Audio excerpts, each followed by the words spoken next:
Let's do this. Get ready for the Dirt Life Show.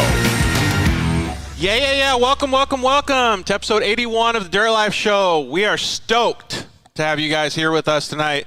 Our featured guest tonight is none other than championship driver or professional off-road driver, now trophy truck driver, UTV driver now, and man, just all-around badass Christian Sourapas. What's up, bud? No, thanks for having me. We're stoked, dude. You at your shop, nonetheless. Yep. Yeah, the legendary shop. Yeah, many cool things have happened in this shop. We're going to show you guys a few different angles of camera angles tonight. It's going to be pretty awesome. To my immediate left, we got Ryan Edwards of KMC Wheels with us today. How's it going? Going to be co-hosting, see how good you do tonight, huh? I'm going to fail miserably. I don't know. We, our buddy James Hill, somebody talked shit to him because on the last show that he did about motocross, yeah, he was wearing a DBK shirt and didn't know any of the Supercross results. Oh, yeah. So he failed. But that's just James. You got to know that. So, so we got Instagram Live going tonight as well. So that's going to be pretty fun. We're going to have Lindsey Geiser hitting us up on Instagram Live, so you guys will be able to see it on this screen back behind us. And we also have Jeff Proctor from Honda Offroad that's going to be calling in, also on Instagram Live. So it's going to be pretty fun. We're going to have a jam-packed show. We're going to do a San Felipe review because the San Felipe 250 was this past weekend, and all kinds of crazy stuff happened, right? Craziness. Christian was dying to be there, but... Yeah, I actually had to bail like the night before. I even got him a hotel room. So really? Yeah, he got me a hotel room. I had to bail. It was my mom's 60th birthday, the day I was supposed to leave. I guess that's okay. And I had I had a come to Jesus moment. What does that mean? I just realized I shouldn't do it. I should not miss my mom's 60th birthday. Yeah, that's actually a pretty good idea. Make sure that you're keeping track of your mom's. Yeah, we don't want to piss her off. Dude, no. Never. But yeah, that's cool that you guys actually were planning to do that because, well, I'm kind of pissed though because I kind of wanted to go. George, you're always welcome. I know. Well, did we miss anything? Are you allowed to cross the border? Probably not. Okay. I just wanted to make sure. Yeah, we'll see. COVID, dude. COVID. Yeah. Oh, okay. COVID's problem. So, yeah, like I said, tonight we got a jam-packed show. It's going to be pretty sweet to be able to talk about all this stuff, all the stuff that we've been seeing on Instagram and everything that we've been seeing online. Now we get to talk about it on the Dirt Life Show. Since I missed the races, it'll be good because Ryan was down there jamming with everybody, having a good time. Yep. Even over dinner, we got to discuss a couple little things that people may not have seen. One thing that we got to do tonight, well, actually two things that are pretty special. We are going to give away or announce the winners for the Boxo Tools giveaway. Ooh. So there's a 122-piece metric and American, I think it's metric and American set. Oh. Super good. And then the second thing is a 13-piece 10mm set. Oh, that's, epic, most necessary. Right? Yeah. Comes with all the different options. Do you know where your 10mm is right now? I don't know, Mila. Yeah, he doesn't let me into his toolbox. So. Nobody ever knows where their because he would be the one that would 10mm. lose the 10 mil. Yeah. So Mila, actually, he should have registered or signed up to get this Boxo Tools giveaway. So thanks to Lucas and everybody over at Boxo for doing that. We're going to announce that before we go to commercial break. If I forget, please just jump into the comments and remind me so that we can give those things away to you guys. We're going to pick two winners. Another thing that we were going to do is we're going to play Are You Smarter Than a Third Grader? Definitely not. You're not playing? Well, I'm losing for sure. Should we play with one of the calling guests, like Lindsay? Maybe she'd be pretty fun to play. I have a feeling Lindsay's a lot Proctor smarter out. than us. Yeah, let's get Proctor on Let's it. see if Proctor can handle it. We'll do Proctor. Well, maybe we'll just ask Lindsay like one question or something because I feel like she would smoke you guys. 100%. And plus, I feel like she went to college or something. If Proctor has anybody around him though, do you think he's going to phone a friend like on the sideline? Well, he has kids, doesn't he? Yeah. Are they in third grade? I don't think they're that old yet, but maybe. I'm either way definitely failing. They could cheat. They can see you guys. Proctor here, so. cheating? No, he's Never. a man of integrity. Yeah, he wouldn't Honda do it. guy. Okay, here we go. Jeff Angels just commented in. George is going to Mexico on the 7th with the unicorn. Maybe it's still a possibility, Jeff. We're going to see what happens. A couple of the other things that I wanted to talk about on tonight's show, and this actually relates to all the stuff that's going on at the San Felipe 250 or that happened, was family bonds and off-road. Yeah. One of the things that's real big with Christian is family ties, and Lindsey Geiser as well. Yep. And you meet tons and tons of people that have great families. Right. So that's going to be pretty fun. Pretty stoked. Then I know Christian really likes to give back and to do charitable stuff, so we're going to talk about giving back to the off-road community as well. And then obviously after the commercial break, we're just going to dive right in and see what makes Christian go, where he started from and now where he's at and what he likes doing. We're getting into his mind. Yeah. It's scary in there. You don't want to go too deep in there, though. It's what is Some uncharted shores. what does Will Ferrell say? Like bottled in his mind. Yeah. Mind-boggling. That's over here. Mind bottling. Yeah. So before we get into the show, let's just thank all of our sponsors. First and foremost, like thank KMC Wheels. Really appreciate all the support that Ryan and his team have been giving us since pretty much day one of the show, man. So it's been super awesome. Not only does he help support the show so that we can keep this thing running, but he has been a big help to us moving over to California. So we appreciate all that. Guy that sits next to you in the office, Ryan Geiser, thank you to him as well, at EFX Tires.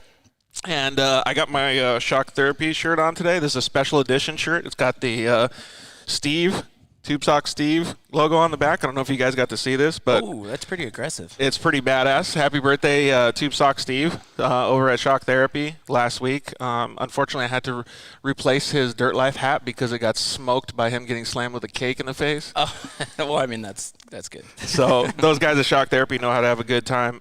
You can always use the code DIRTLIFE at the Shock Therapy website, shocktherapist.com, and you can save on any of their products. You can a whole bunch of money, too. And then you can call them up and use the code DIRTLIFE and get yourself scheduled to get a ride improvement system or your shocks revalved. Even if you want a service, use the code DIRTLIFE at shocktherapist.com or give them a call. Thank you to the guys over at Zollinger Racing Products. I mean, I've said it a million times to you guys that they make fantastic products. Go check out ZollingerRacingProducts.com. You can use the code DIRTLIFE and save a whole bunch of money over there as well. Thank you to the guys at Solder Weld for always being a part of the show. And you can always get one of these welding blankets or an off-road repair kit at solderweld.com. Use the code DIRTLIFE. You can save a whole bunch of money over there as well. And new for 2021, the guys over at Cryo Heat. Josh over at Cryo Heat. Oh, that was pretty cool when you went and visited them. It was, dude. The stuff that they do is insane. Did you see when I did the Instagram video? They had a Baja 1000 motor. I think a CR 450 and a CRF 450, and it had like 1,200 miles on it. It looked like it was brand new. Brand new. Like you don't realize it till you actually see the stuff. Yeah. And so when I was trying to see if my phone would, I mean, it's on a phone, right, when you're doing the video, but I was trying to give as much of a real-world picture of it as possible. But with all these UTVs and all of the different vehicles that are coming out with less horsepower, they need less rolling resistance, so Josh over at Cryo Heat can help with that. They do Pro Mod transmissions for Polaris. They can metal treat all your CV joints, axles, all that stuff to make it less rolling resistance, go faster, more horsepower, right? Give those guys a look at cryoheat.com or give them a buzz. So, all right, let's see. Lindsey's going to call in around 5:15 or buzz us at 5:15 on Instagram. So she's waiting. Yeah, she's on deck, as we would say. So before we get into Are You Smarter Than a Third Grader, let's talk about the family bonds in off-road. So, Christian, you grew up in an off-road racing family. I did. How was it? I mean, it was all of us did. So we learned a tremendous amount about each other. It's super early on, right? Yeah, so I started racing when I was 10, and my twin brother Brett Sourapas, have you guys ever heard of him? So we started racing at 10, and actually hold that thought. Your twin brother? Yeah, twin brother. And you guys don't look anything the same? No, we don't look anything the same. Different hair color too. Yeah, exactly. Yeah, so actually we have an older brother who's about 2 years older than us. A lot of people don't know that. I actually look more like him than I look like Brett. So a lot of people thought that my older brother Stevie and I were twins, and Brett was either the younger or the older brother. So. And the badass Mila that hangs out at the shop all day and helps fix your guys' stuff, he also thinks you look like a gentleman named Lance Stroll. Lance Stroll? Yeah. Never heard of her. Oh, man. Poor guy. Big F1 guy. Yeah, big F1 guy. So thanks, Mila, for giving us that joke. Yep. But, so growing up in off-road with a twin brother that looks nothing like you, it's kind of a weird, situation, right? But you guys all grew up because your family was into off-road, right? Yeah, so circling back to when we first started, we started in trophy carts when we were 10.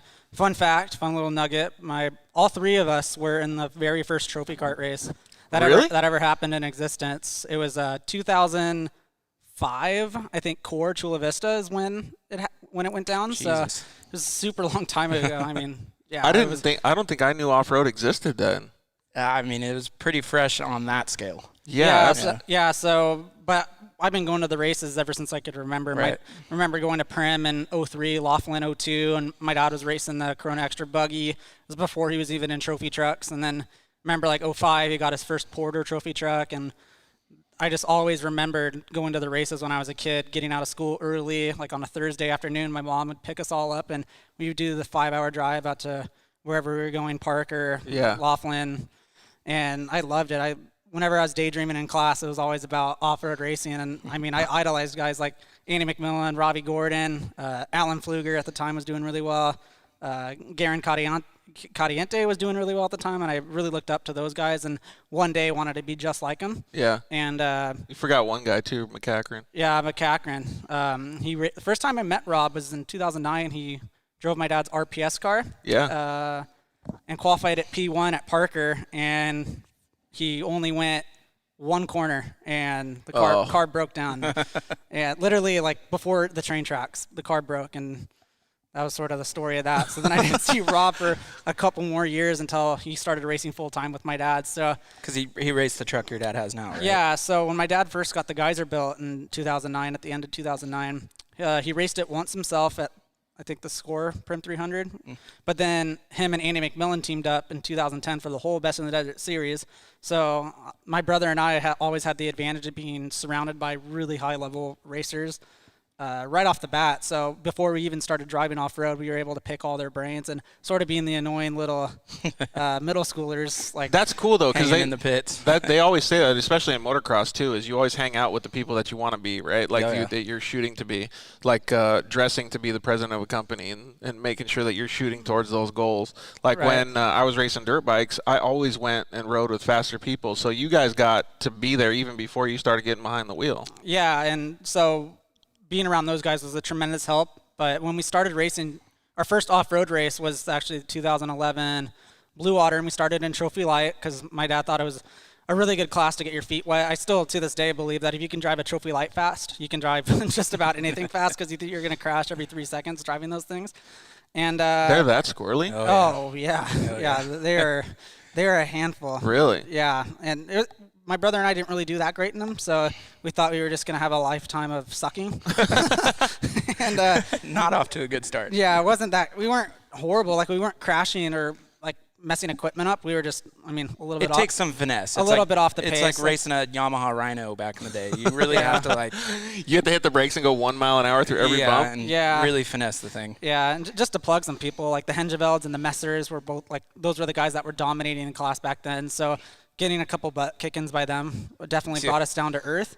And I think we only did like 3 races in Trophy Light, and then we had like a little brief hiatus from racing because when you're in high school, my parents really, harped that they wanted us to have the full high school experience. Like, homeschool was never an option. Getting like mediocre to bad grades was never an option. We always had to do really well in school, and we had to be playing sports. So my brother was a baseball player all throughout high school. I played football and was really a baseball player my whole life up until my sophomore year.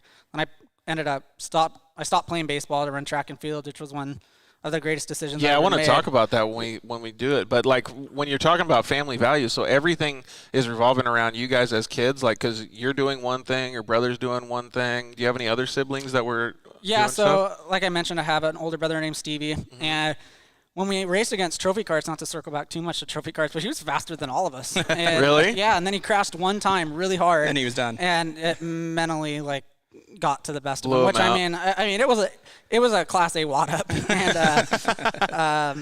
yeah, he never recovered from that. But he's off to bigger and better things. He's a really brilliant kid. I really look up to him. He has like high functioning autism, so. Yeah. He's on the spectrum, but I still feel like some of those people are the most like smartest people ever. He's absolutely brilliant. Especially because they think so outside the box, right? Yes, Mine and, never stops. I mean, apparently right now he's writing a book about like this whole different dimension world, and he Really? tries to explain it to me, and it's just, way too smart for my. You're Yeah, I gotta way too agree. much. Yeah. So, but I mean, His hobbies are great. He has obviously his hobbies are a lot less expensive. So Oh, yeah. So he's definitely on the good graces of my parents because Brett and I are just the ones that spend all the money, I guess. Doing cool Oh, stuff. speaking of more family, there's Yes. Lindsey. Speaking of family, hi Lindsey Geiser, how are you? Let me see if I can get you on the TV real quick, so you're on the big screen. Yeah, on the big screen. I keep forgetting how to operate this thing. George is a hot mess today. Well, the thing is I used to have a co-host in Arizona that would actually take care of all this stuff for me. So now I'm looking bad. yeah, dude, horrible. Oh, there she is. There you go. Okay. Hi, Lindsey Geiser. How are There you? you go. Hi, I'm good. How are you guys? We're doing awesome. We're sitting over here in the Sourapas Center headquarters. It's pretty awesome in here to see all this stuff. There's a bunch of eclectic stuff, man. There's some Corona truck side panels. I don't know if you guys can see it, but let me see if I can change. Actually, you know what? I don't think I need to change the angle of the camera. But over my shoulder, you can see a White Claw side panel. Oh, yeah, that's going home with me, by the way. I think Ryan likes the White Claw side panel. Yeah, I own that now. So we're doing awesome over here. Hey, so how was San Felipe for you? It was really good. We chased 2 Geyser trucks.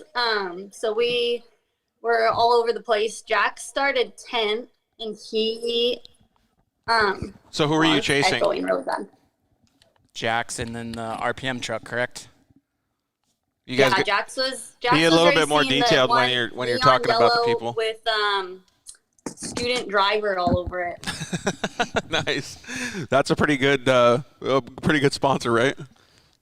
Yeah, so you can't really miss him. And then the other truck we were with is neon orange. So we were team caution safety colors this weekend. That's pretty funny, right? Yeah. That's Team actually. Caltrans. Hey, Lindsay's from Phoenix, dude. Oh, yeah, she doesn't know what that is. Damn, Yeah. I'm stupid. No, it was good though. It was a lot of fun to be back down there. I feel like we haven't been to Mexico in forever. Well, There was a cool we were vibe there down for there. the 1,000, but not Yeah. everyone. It was totally different at the 250, I feel like. Yeah, The key question is, how many tacos did you have? Dude. I had probably more than I should have, but it was good. What are the spots for the people listening? Where do you like to go in San Felipe? Oh, what was the one we went Well, to? usually we go Oh, to the Mara. General, but it was closed the whole time. That's what we went to that one night too, and it was Oh, the closed. General? Yes. Yeah. Is that the It was spot? closed the whole time? I never saw it open. Really? Yeah. That's a bummer. That place is really good. Dude, I'm going to sit back and let you guys talk about this and just sponge it all in. Oh, like, just George, soak it you up. have no idea. For real. God. You got to go down with the taco enthusiast herself.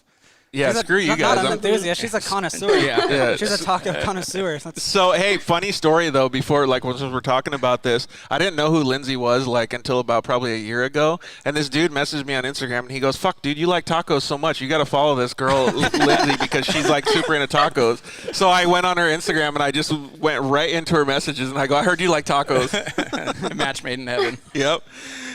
And, well known for. I know, right? But so the General, you guys didn't get to hit.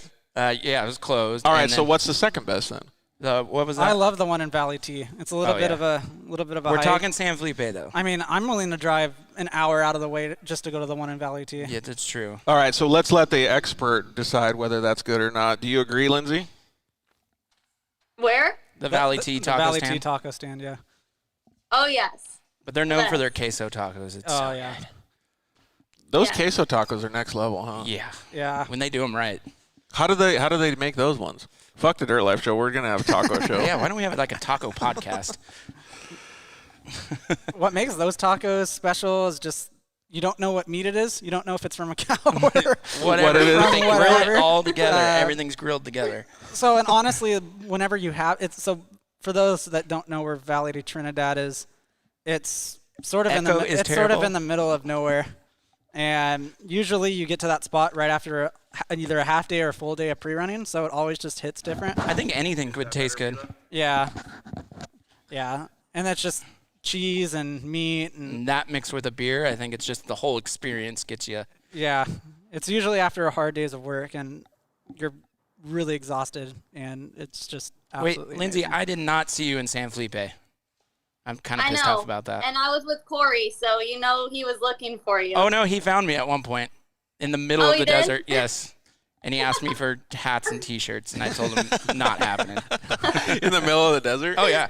Dude, that's randomly found me. Came walking out of the desert. Like, I think he walked out of a bush from somewhere. prime time for the sponsor hookup. Yeah. Well, he's been asking for months. His sister keeps taking all of them. Oh, she's the swoop I in. know. He gets mad. What were some of the fun things that you guys got to do down there? Because you probably didn't just watch racing, right? Yeah, no, we ended up getting a house in the El Dorado Ranch, which seemed like a lot of people were staying there. But Super bougie. we had a lot of Is it? downtime, so we pretty much just hung out, got tacos.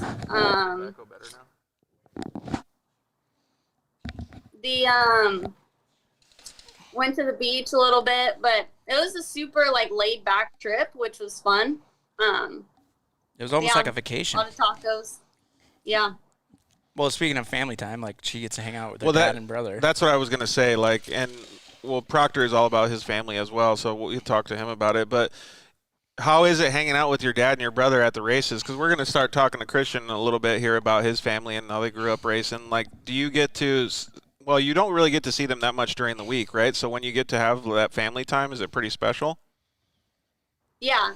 I don't live at home anymore, so like the getting away with them is kind of like our family vacations. We honestly don't take family vacations It's anymore. going to the It's races. just the races.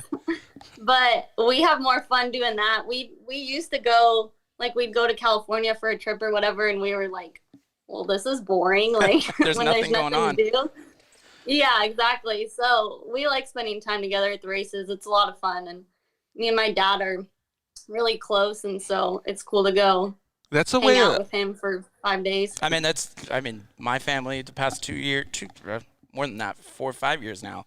It's like our vacation is going out, and Yeah. I'm working, but at the same time, like they're there. We can all just have fun enjoying it. Yeah, and when you make family time still. Right. But that's kind of what I was going to lead into was like Christian just said like a little bit ago that they started at such a young age, right? Lindsey did too. Like you and I, not quite as much, but you almost get like this like everything else in life is so boring. Oh, yeah. Like, because you're always like at like 100% when you're like Lindsey said, like at the races this weekend. Right. Like, and then she's just said when they go on normal vacations, it's like, Yeah. It gets to a point where you're race to race when right after like one race is over, You're like focusing on the next you one. enjoy being home for like one day and then you're already bored and like cannot literally counting down the days to the next race. Yeah, exactly. So it's cool that you guys have fun and do stuff when you go to the races, though. So did you guys get to go down and hang out like by the beach or do any fun stuff that is non-racing related?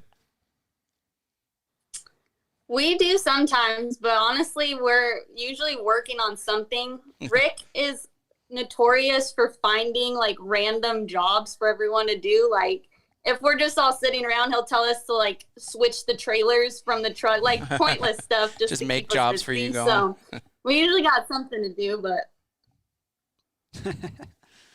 We got to get George down to a Mexico race. It's a different experience, dude. Well, I haven't been down to a Mexico desert race, but I've been to the short course it's one. so different. It's so different. Yeah, the vibe is completely different. I can only imagine. I really do want to go down there and check it out. Yeah.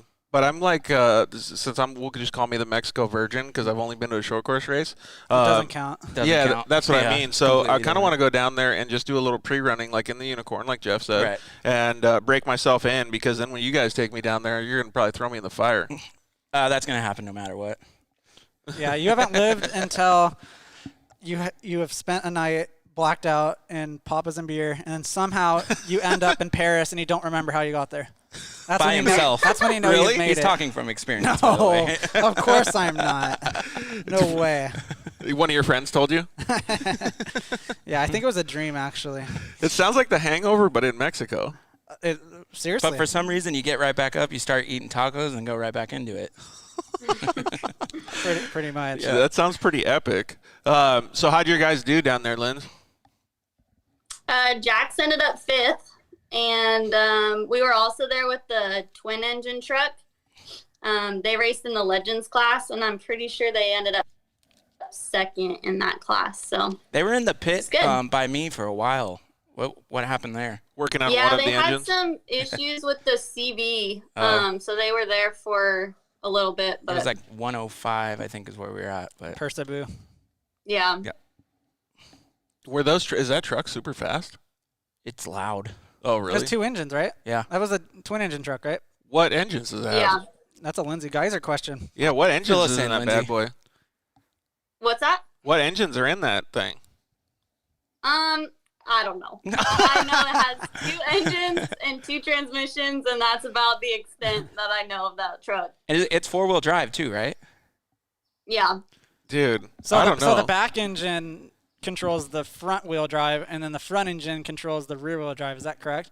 You just made it difficult. Dude, that was so confusing. Look, she's All I got to say That is truck like, makes no sense to me. there's so it's many cool. switches in the thing too. It looks like a spaceship. dude, if I was Mila, I would not want to go anywhere near that thing. Twice as much work. But it sounds super cool. Hey, Lindsay, so I had a question, actually. I was thinking about it on the drive down here to the shop. Who do you think has more miles or more times in a truck, you or Christian? Ooh, that's Me a or great Christian? question. In a chase Yeah. truck or a race truck? Race truck. No, in a race truck. Oh. Lindsay's raced a I think lot, Christian's dude. got more miles. I don't know. Believe it or not, She almost we had like a raced full together. season with contrary to Smiley. popular belief, I have less than 5,000 miles, easily less than 5,000 miles in a trophy truck. I kind of feel like Lindsay would be like right there at that level, but I didn't know. That's why I wanted to ask her. Yeah, because I started racing about the same time as Christian, though. Like, one of those first races, we were there in the core series, like, way back in the day. Yeah, Christian brought So- that up. Yeah. The trophy. OG Yeah. days. Like super OG. Yeah, The wood chipper motors. way back. Yeah, the lawnmower motors. Now they got dirt bike motors in them. So who do you think is, well, okay, let's make the question more specific then. In a trophy truck, Probably me. probably you. Yeah, probably me. Yeah. Lindsay Yeah, has a lot of spec truck definitely. time. Okay, so spec truck time, Lindsay gets the nod. Yeah, I mean, Yeah. I don't know. It's hard. It's hard. It's probably pretty close in spec truck. Dude, that's okay. UTV. Who's got more time in a UTV then? I feel like she gets you, Oh, dude. She And has play- more. play She has for more sure. playtime. Yeah. I have Hands almost down. no. I have Playtime, almost no I've never playtime. raced the UTV. Hey, did Yeah, you see? he only races a UTV, Yeah, so you like, guys I don't- need to like switch. Did you see Lindsay Yeah. save that that photo when she was on the bike in the dunes? She's Dude. a driver, man. Saved it so Driver. good, dude. So Yeah. good. I've rolled enough times that I had to learn how to save it. You learned how to just ride the bike. So if Yep. if the real question is, the reason I asked that, because the real question is, if you guys both had to get in a bone stock UTV, you and Christian, different UTVs, and you went on the same course, like let's just say it's a really short course, like 50 miles, who's going to come out on top? Christian's wadding the thing up, hands down. Yeah. Full wood right off the gun? Yeah, because he's never driven a stock UTV, right? Very limited. And What are you talk- Lindsay what- knows what the are you talking limits. about? That thing's bone stock. Oh right yeah, behind us. yeah, Come on big now. stock car behind us over here. Yeah, Right, I've had Mila? to learn the limits. Yeah. So Lindsay would like let Christian go, and I'm talking not even 5 miles in. That this guy would be tires like wrapped up around the top. Well, I can't see who it was, like J-Tech Motorsports. Oh, that's, excuse me, says Lindsay has quite a few short course miles. Yeah, so you do. So you know who Joe Whining is, right? Yeah. He just commented in and said you have short course miles. When were you racing short course? Just little trucks? For a long time. I raced a limited buggy for 4 years. Oh, you're a big So- buggy girl. Joe, That was my buggy beast over there. that was my glory days. Yeah, So- you got that thing off road ready, didn't you? Yeah, she raced Laughlin. Rage at the River. Yeah, the Rage at the River. Raced it Rage at the River. That was brutal. How much travel does God, that thing Lord. have? That thing has to have like. Not very much. So that's basically like a Pretty- class pretty 11. beat up there. Dude, I think it's probably worse than a class 11 because it's a short course car. At least it has the length though. Yeah, do you- I don't know. Yeah. did you put different shocks on it? No, all we changed was the tires. Oh my God, dude, Yeah. seriously? Yeah, I got beat up that race. It was fun. That's hilarious. Well, it sounds like Yeah, Christian. good Sounds time. like maybe there needs to be a battle royale coming up soon in stock UTVs. Oh gosh, I would pay to see that. Dude, that would be so cool. Where would you do it at if you had to pick like a 50-mile loop or something to do it at? Well, I guess Parker's the closest place in between Yeah. both That's of them. boring. Parker's boring though. It does look we kind need of some boring. excitement in our life. Please don't I tell mean- me you're going to do it in San Felipe. Oh, we could do Plaster City. Ouch. Ouch. We test there. And, No, your other loop on the other side of the street. yeah. That one was fun. The McMillans really messed. We can't. Faster city. We can't go to Geyser Loop because then she would wax you. So Yeah, she's got all the cheat notes I've never been to Geyser Loop. So Yeah. that's out. you can't do that. Geyser Loop's pretty beat up too. I'm Dude, saying it's- motocross track. Like, just throw a It's haggard. total loop in it. I went and tested that RS1 of Craig Scanlon's out remember you there, saying that. and I smoked all those tires. Like, I was like, oh, man, this place is beat. Dude, there's just, like, arrowheads, like, big Just pointy rocks pointing just out. pumping. Yeah, just sticking out, dude. The guys at Shock Therapy do all their shock testing out there, so it's been pretty haggard. So what when you came back, did you just have boatloads of work to do, Linz? Yeah, I've been swamped today, but it was worth it. Yeah, I bet. And especially for those tacos, right? Right. We usually leave like Thursday or Friday. This time we went up Wednesday morning, so we were there for a while, but it was nice. Super nice to early. get away. When did you guys go, Ryan? Thursday. Oh, okay, so you showed up right after. Yeah, but it's still, like, with everything going on at El Dorado Ranch and, like, not being able to go there the whole time because of COVID stuff, like, it felt almost like a vacation, and then there was a race. How was Tech and Contingency? It was cool, but, I mean, it's sequestered, so, like, not everybody can go to it type thing. Was it still like fun to see everybody, or you can't really hang out? I was able to go in and walk around, but, like, it was just super, like, No fans. no fans. No family, no friends, the kind of thing. You No, just- yeah, they, like, sat up by the trucks and. Oh, that is sucky. Yeah, I mean, it kind It of. has its pros and cons, to be honest. Right. Like, It got- you don't probably got get done the whole quicker. Baja experience, but like in Ensenada, when pre-COVID, I mean, Is wild. there are literally 100 people surrounding the car when you're trying to go through Tech, and you're literally like having to run them over just to, Yeah. and then you just trust that they'll get out of the way. So you don't squish their foot. Well, Should've it probably squished their happens, whole but body. they probably just love, like, they're like, oh my God, a trophy truck just ran me over. That's so awesome. Dude, that's like my nightmare now. So what kind of fun did you guys have out there, Lindsey? Like when you were not at the races, like I was saying, like when we going to get Jeff Proctor on and Ryan was over hanging out with him, they got to do a huge team dinner. Did you guys do stuff like that?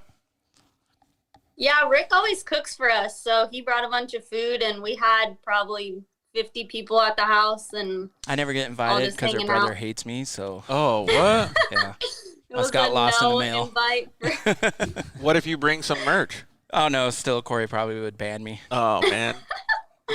They have a rivalry that's been going on for a few years now. Yeah, What- we're gonna keep this going. What does this rivalry entail? You know, he's not getting sponsored, but Lindsey will get all the sponsorship. Can you settle it on the track? I think we need to at one point. Yeah. Maybe a dirt bike race. Oh, I would pay to see Corey on a dirt bike. Can Corey even ride a dirt bike, Lindsey? He has one. He Okay. mods it up, but Okay, he perfect. has one. What kind? It's probably like a 110. What'd you say? What kind of bike does he have? Oh, it's a 450. Oh, Jesus, he's dying. Yeah. Well, he's going to at least give you He a run just for the money upgraded on the from start. 110. He just upgraded. The training wheels are off. That's Yeah. good. Have you ever ridden a dirt bike? Yeah, I wadded up on one pretty bad, and then I decided that 4 wheels was better for me. What dirt bike did you wad up on? I don't know. It was some janky old one. It was a lot of fun though. Probably it was something like a she should have been riding. yeah. It was a Craigslist deal that I just got for fun when I was in college, and then I wadded up and ended up with like 30 stitches, and then Oof. Christian Went asked back me to to go to the 4 wheels. track one day with me, One day, I like ask every other week, and you're I'm like, so yeah, scared yeah, to let's bring do it. him because I know the moment I bring him, he's gonna wad Oh, up, it's and then getting Steve weeded. Sourapas is gonna call me and be just You think barking down my throat. You think if you let him ride the 110, he could still kill himself? I Yes. don't want to see it. I don't need that on me. Well, he's got a new helmet with KMC Yeah, on we it. could He put can him wear in the new that. helmet. Yeah, just protect his skull at least. Maybe get him a blow up or a bubble outfit. Yeah, something. That's something that 'Cause I I need. don't want that on my conscience when he crashes. Yeah, that'd be too much, man. I saw you did some stuff with 110s the other day, Lindsey. That looked pretty fun. yeah, the boys all have them here, so we take them out all the time. I used to have one. I just sold it a couple months ago, but You guys got like a 110 Mafia. You just run around and lunch and stuff. yeah, we take them everywhere. In Good old Arizona. Arizona, Dude. yeah. Wild West, dude. I'd get thrown in jail Yeah. instantly. You probably would. You'd be driving like the, well, you could haul ass in the chase truck around there, dude. That thing is so nice. All right, well, we're going to let you go, Linz. I appreciate you calling in or joining us tonight. It was pretty cool. I know you're super busy out there working. big media chick. We even got a guest appearance from Oh. Luna. Yeah, thanks, guys. Oh, Hi, little Luna. puppy in there? I can't see her. You don't see her ears? There Oh, she there is. she is. How Yeah. can you miss her? The guy, I was seeing the comments. That's why. She's so angry. She's like, get me off Is this she so screen. stoked that you're back, though? Is she so stoked that Yeah, you're back? she was depressed when I was gone. When's she going to Mexico? Yes. She's a lot of work to take to the races. She's a princess. But maybe soon. She's been to Rocky Point. Yeah. Look at her. She's checking it out. She's pretty interested in this Instagram Live thing. That's so funny. Oh, okay. Now she's Go pissed. crazy. All right, we'll let you go. Thank you very much for hanging out and talking with us. We really appreciate All right. it. Bye, So Lindsay. Thanks, guys. one thing that I want to say before you hang up or Yeah. whatever is that we have a show that we're going to be doing at Jeffrey's Performance in May. Oh, nice. So that's going to be pretty cool. We're going to take this rolling circus and we're going to go out there and hang out with Going mobile Lindsay, with it. hang out with Richard Jeffries, and just have a good time out there. So it'll be pretty We're neat. going to have tacos there, too. So if you want to come. You might not get me to leave then. Twist my arm. I'm Yeah. coming. Hey, thank you very much for calling in. I appreciate it. Go get some rest.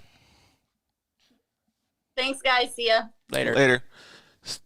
It's super cool to see that. Like that whole family thing comes in when you can hear Christian and Lindsay as well. Like Well, when and they start. it's different spectrums, too. You know, Christian always was racing. Right. And then she gets to see the backside of, building a company around racing. 100%. You know what I mean? So it's cool to see that. It really is. And just the smile on his face too. Like he gets so amped up when he starts talking about off-road racing. And This then, dude loves it. I know. If 11 p.m. text, hey, what do you think about this? And then it's a paragraph. Yeah. And I'm It's like, not even a text. It's a fully thought out. yeah. bullet And pointed if I email. don't answer him within, a reasonable time, Yeah. I get like a question mark. Yeah. What the hell, dude? Yeah. Yeah. Just following up. Yeah. Oh shit! We forgot to ask her. Are you smarter than a third grader? Question. Oh, dang it. I guess we're just gonna have to wait for Proctor to come on, and we'll have to get him on it. So Jeff, study up on your third grader questions right now, buddy. Okay, so one thing that I wanted to say about the overall results, I have all the results here in front of me, is that still to this day it astonishes me how far the UTVs are climbing up this overall Where were they at? standing. I think let's see here. So Schuler, Brandon Schuler, who won in the Jagged X car, he also had Caden Mack behind the wheel. Oh, yeah. So that was pretty cool. They actually placed 43rd out of all of them, and there was how many people here? I think it says upper right. Upper right. So 269 entries total. That's insane, dude. That's so crazy, especially for a faster, shorter track like San Felipe. Well, it's got to make all the UTV guys feel good, and it's got to make Christian be like, okay, now let's see if we can get up maybe into the top 30 or something. Because, The dude, gears are turning over here. that's what I'm saying. Like when Let's you get our car across the finish line first. Yeah, but when you see stuff like that, it's that's pretty cool. Dude, that's insane. And their time considering Menzies finished in 4 hours 28 minutes, so that's like bullet speed. Yeah. But the first UTV of Schuler was let's see here, 6 hours and 17 minutes. Still not bad. I mean, what was Class 10 right in front of him? Let's see. Look you for can Chase Warren. Chase Warren. was Is the he winner. who won Class 10? So Yeah. Chase Warren, 32nd overall, was 5 hours 43 minutes. Yeah, so that's still pretty fast, dude. So Damn. Mind you, that they're behind all. Yeah, they're behind Of all all the- 10, of all the the crap. 7, So they're getting the most beat up course the possible. specs. Yeah. Wow. So can you imagine when because the UTVs are creeping up on that Class 10 Yeah. speed, dude? Yeah, we knew we lived it firsthand at Silver State last year. I rode with him in a 10 car, and that was my first time in a buggy. And then halfway through, we were at, let's say, race mile 100. We had UTVs coming up on us, and he swore they weren't UTVs. He's like, no way. He's like, it's yeah, not it's like possible. every time. It has to be like a 6-100 Yeah. or something. I'm like, I mean, no, in the dude. in the tight stuff, they're fast. in the Yeah, and the rally the, roads. the 10 cars really pull away in the faster, rougher stuff, like what we saw at King of the Hammers. But in the tight Silver State stuff, UTVs all the way. Yeah. Because they can get four-wheel drive, catch up through the little yeah, stuff. they're not sliding through the turns. of Dipfield retraction. said, "Who's the goon in the middle?" So it still amazes me that they're getting to be that fast. Like I'm a big UTV guy, so Oh, yeah. I am so I'm astonished. I mean, you mentioned it on the way home from dinner, or at dinner. Imagine driving a Rhino, Yeah. and it's not even 10 years later, right? No, a little bit more than 10 years. Well, but just like him saying the trophy light, it just it's a completely different driving style. And now you're getting in these things where it's 200 horsepower, which still weighing 2,000 pounds or whatever. You know what I mean? So less rolling resistance. Hit up Crow. Yeah. Shout out. Shout out. Less rolling resistance. Get some forged KMC wheels as well. Light. Super lightweight. Yep. But so let's talk about the first three. So Bryce Menzies, Luke McMillan, and Andy McMillan. Shocker. Freaking race. Yeah. That was a race, though.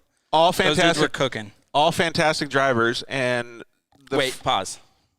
Where would you have been in the four-wheel drive? Ooh. Mila liked that question. Where would I have been? Yeah. I would have been stoked if I was in the top 5. If I was in the top 5, I would have been stoked because With that pace? so that's some good company. I the mean, top 5 was 11 minutes separating. Yeah, I mean, you Freaking got going. you got Wheelman Bryce Menzies, you got pretty much Luke McMillan who knows, Luke's in a two-wheel drive. knows Mexico like upside down, sideways, backwards. Dude, when you watch some of those videos, his momentum is insane. Oh, yeah. And he knows that truck better than he Like probably his corner knows his speed wife. was like freaking Tomac, dude. Yeah. Like his corner speed was so Raylan. good. For a two-wheel drive truck. Like, That's what it's I'm crazy. saying. Like, but he knows how to drive that. You know what I mean? Absolutely. And then he got Andy McMillan. I think he recovered well. I think he got like 4 flats or something like that. I know he got That 2 and for had sure. a front prop shaft. Oh no, bent. he bent the sector shaft. Sector shaft. That's So what I think he recovered well from that. And when you bent Only a sector 7 shaft, minutes. yeah, keep that pace with, and the sector shaft when it's bent, like it's very hard to drive. it's Very shaking hard. the whole truck, right? Yeah, and you think you're going to crash every time you get out of shape because one thing you're doing in off-road is you're always making corrections. It's not Right. like pavement where you kind of the car goes wherever you necessarily need it to go. Off-road, you're constantly making corrections on the fly. So add a bent piece to that. You're Yes. doubling down. Yes, because everybody has in their head like programmed muscle memory on exactly, okay, if the truck hits the bump this way, I've done it so many times that I'm just going to do this. But Right, then when jerk you throw it back. Yeah. Jerk it That's back what she to. God dang it! I set myself up for that one. So yeah, I think Andy made a really good recovery. Who it was fourth? I think it was in Pudia, if I'm not He was on mistaken. it too. Yeah, and Pudia is always fast there. Yeah, Alan, and Pudia, Alan and then throws Redline. down. Jack's Redline had a pretty strong showing, I'd say, especially for a 16. And then Rob Mack, 6. Rob Mack recovered from a lackluster qualifying performance based on, I think he had engine issues. That was very uncharacteristic of Rob to have. But that truck's how poor. many years old? Yeah, I think it's. Yeah, it's still a solid truck, though, right? It's Yeah. just so heavy. Heavy. and really heavy. And, I mean, it's hard to keep up with those all-wheel drives. It's. Well, especially in that the qualifying for San Felipe was straight Glamis sand. Was it? Oh, I mean even beyond that. Super hard to get through. Yeah. A lot of people hated it, but I personally, I didn't drive it. We were supposed to qualify the 500 when I raced with Cantina last year, but We drove it.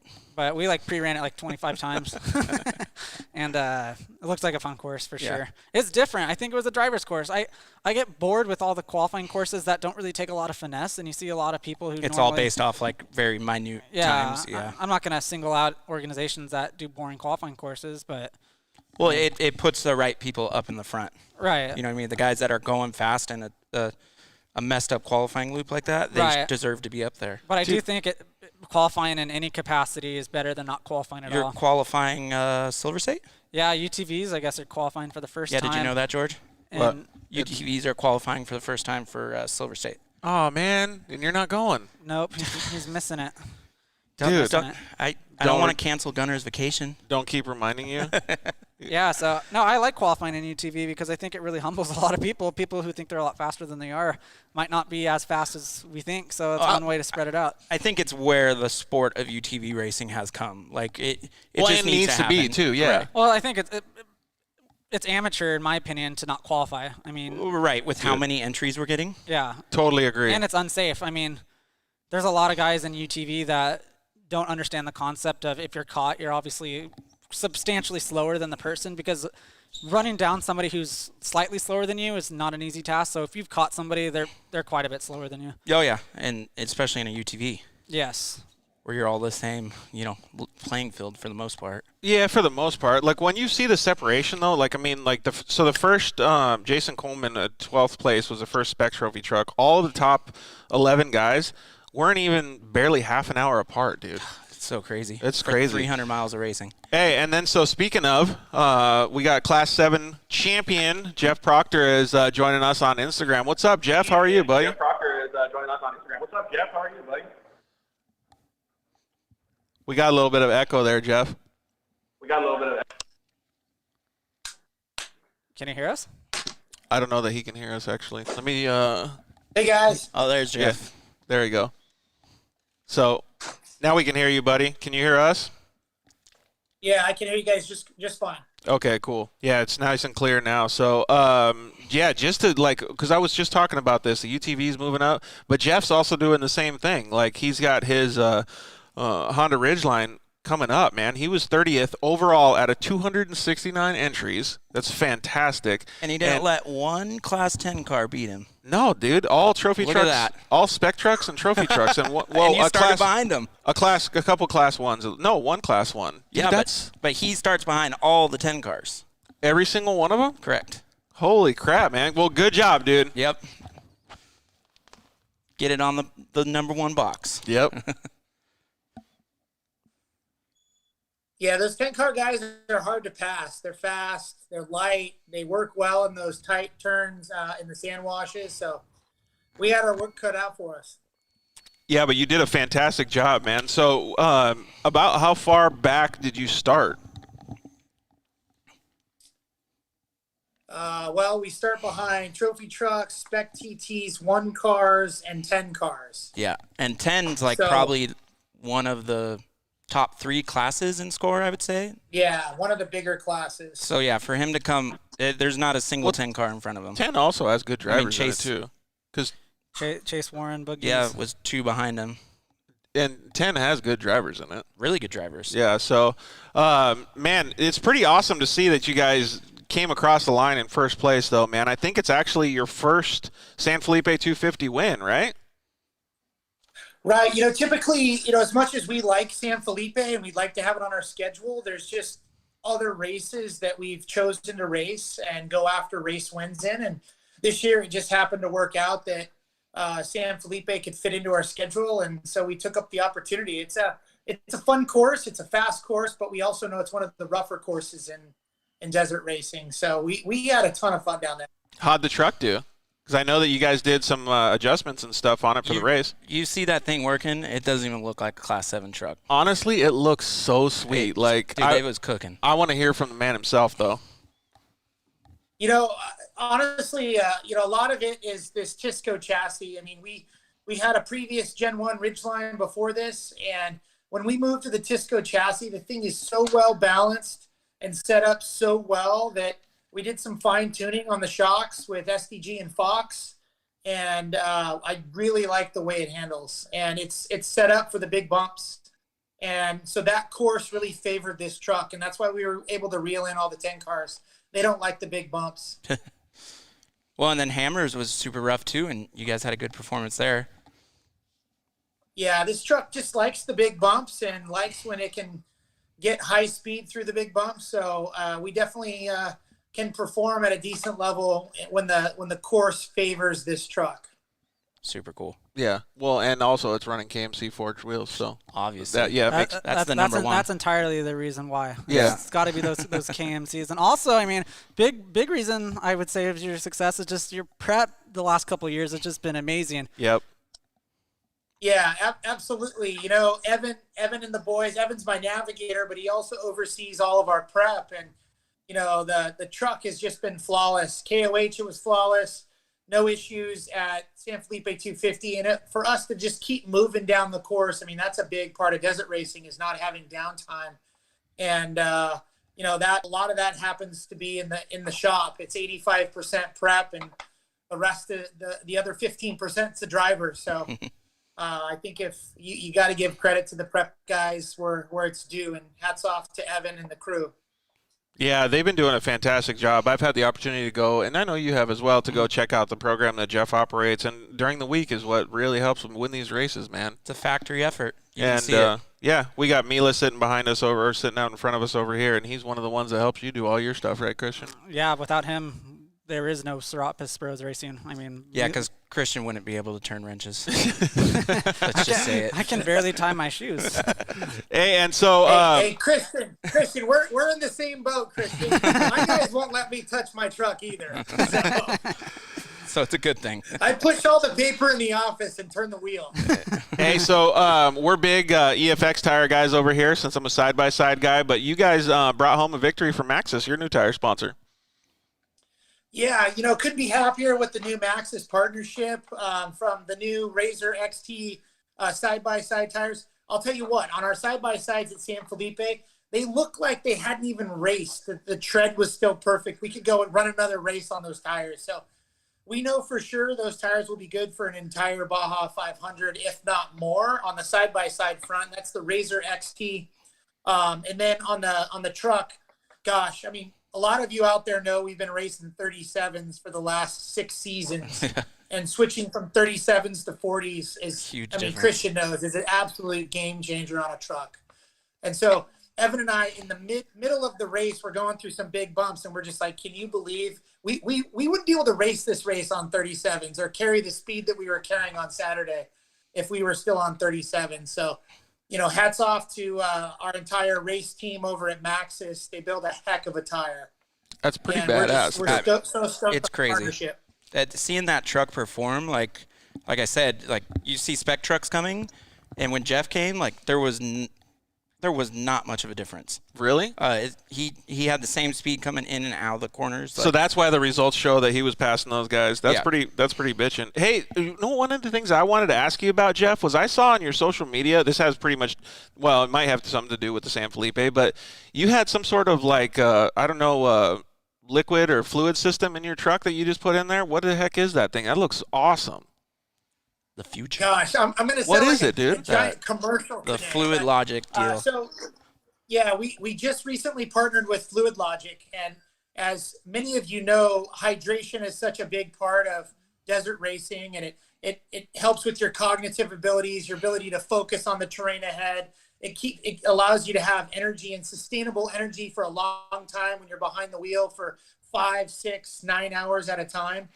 And we recently implemented this new system. It's a push button right next to my shift lever on the dash, and it times when you drink, so it tells you when to drink by a light, and then it also you can program it to squirt a certain amount of water into your mouth at a time. And why that's important is that they have science behind it so that you're receiving enough hydration so that you don't have to pee while you're racing, and gives your body enough time to absorb the hydration and actually use it. Freaking science. That's so official. It's like perfectly timed. You're going 100 on Zoo Road. Drink now. Hey, so that's cool in off-road, but both of us like riding bicycles. I feel like we should have something like that for our bicycles, dude.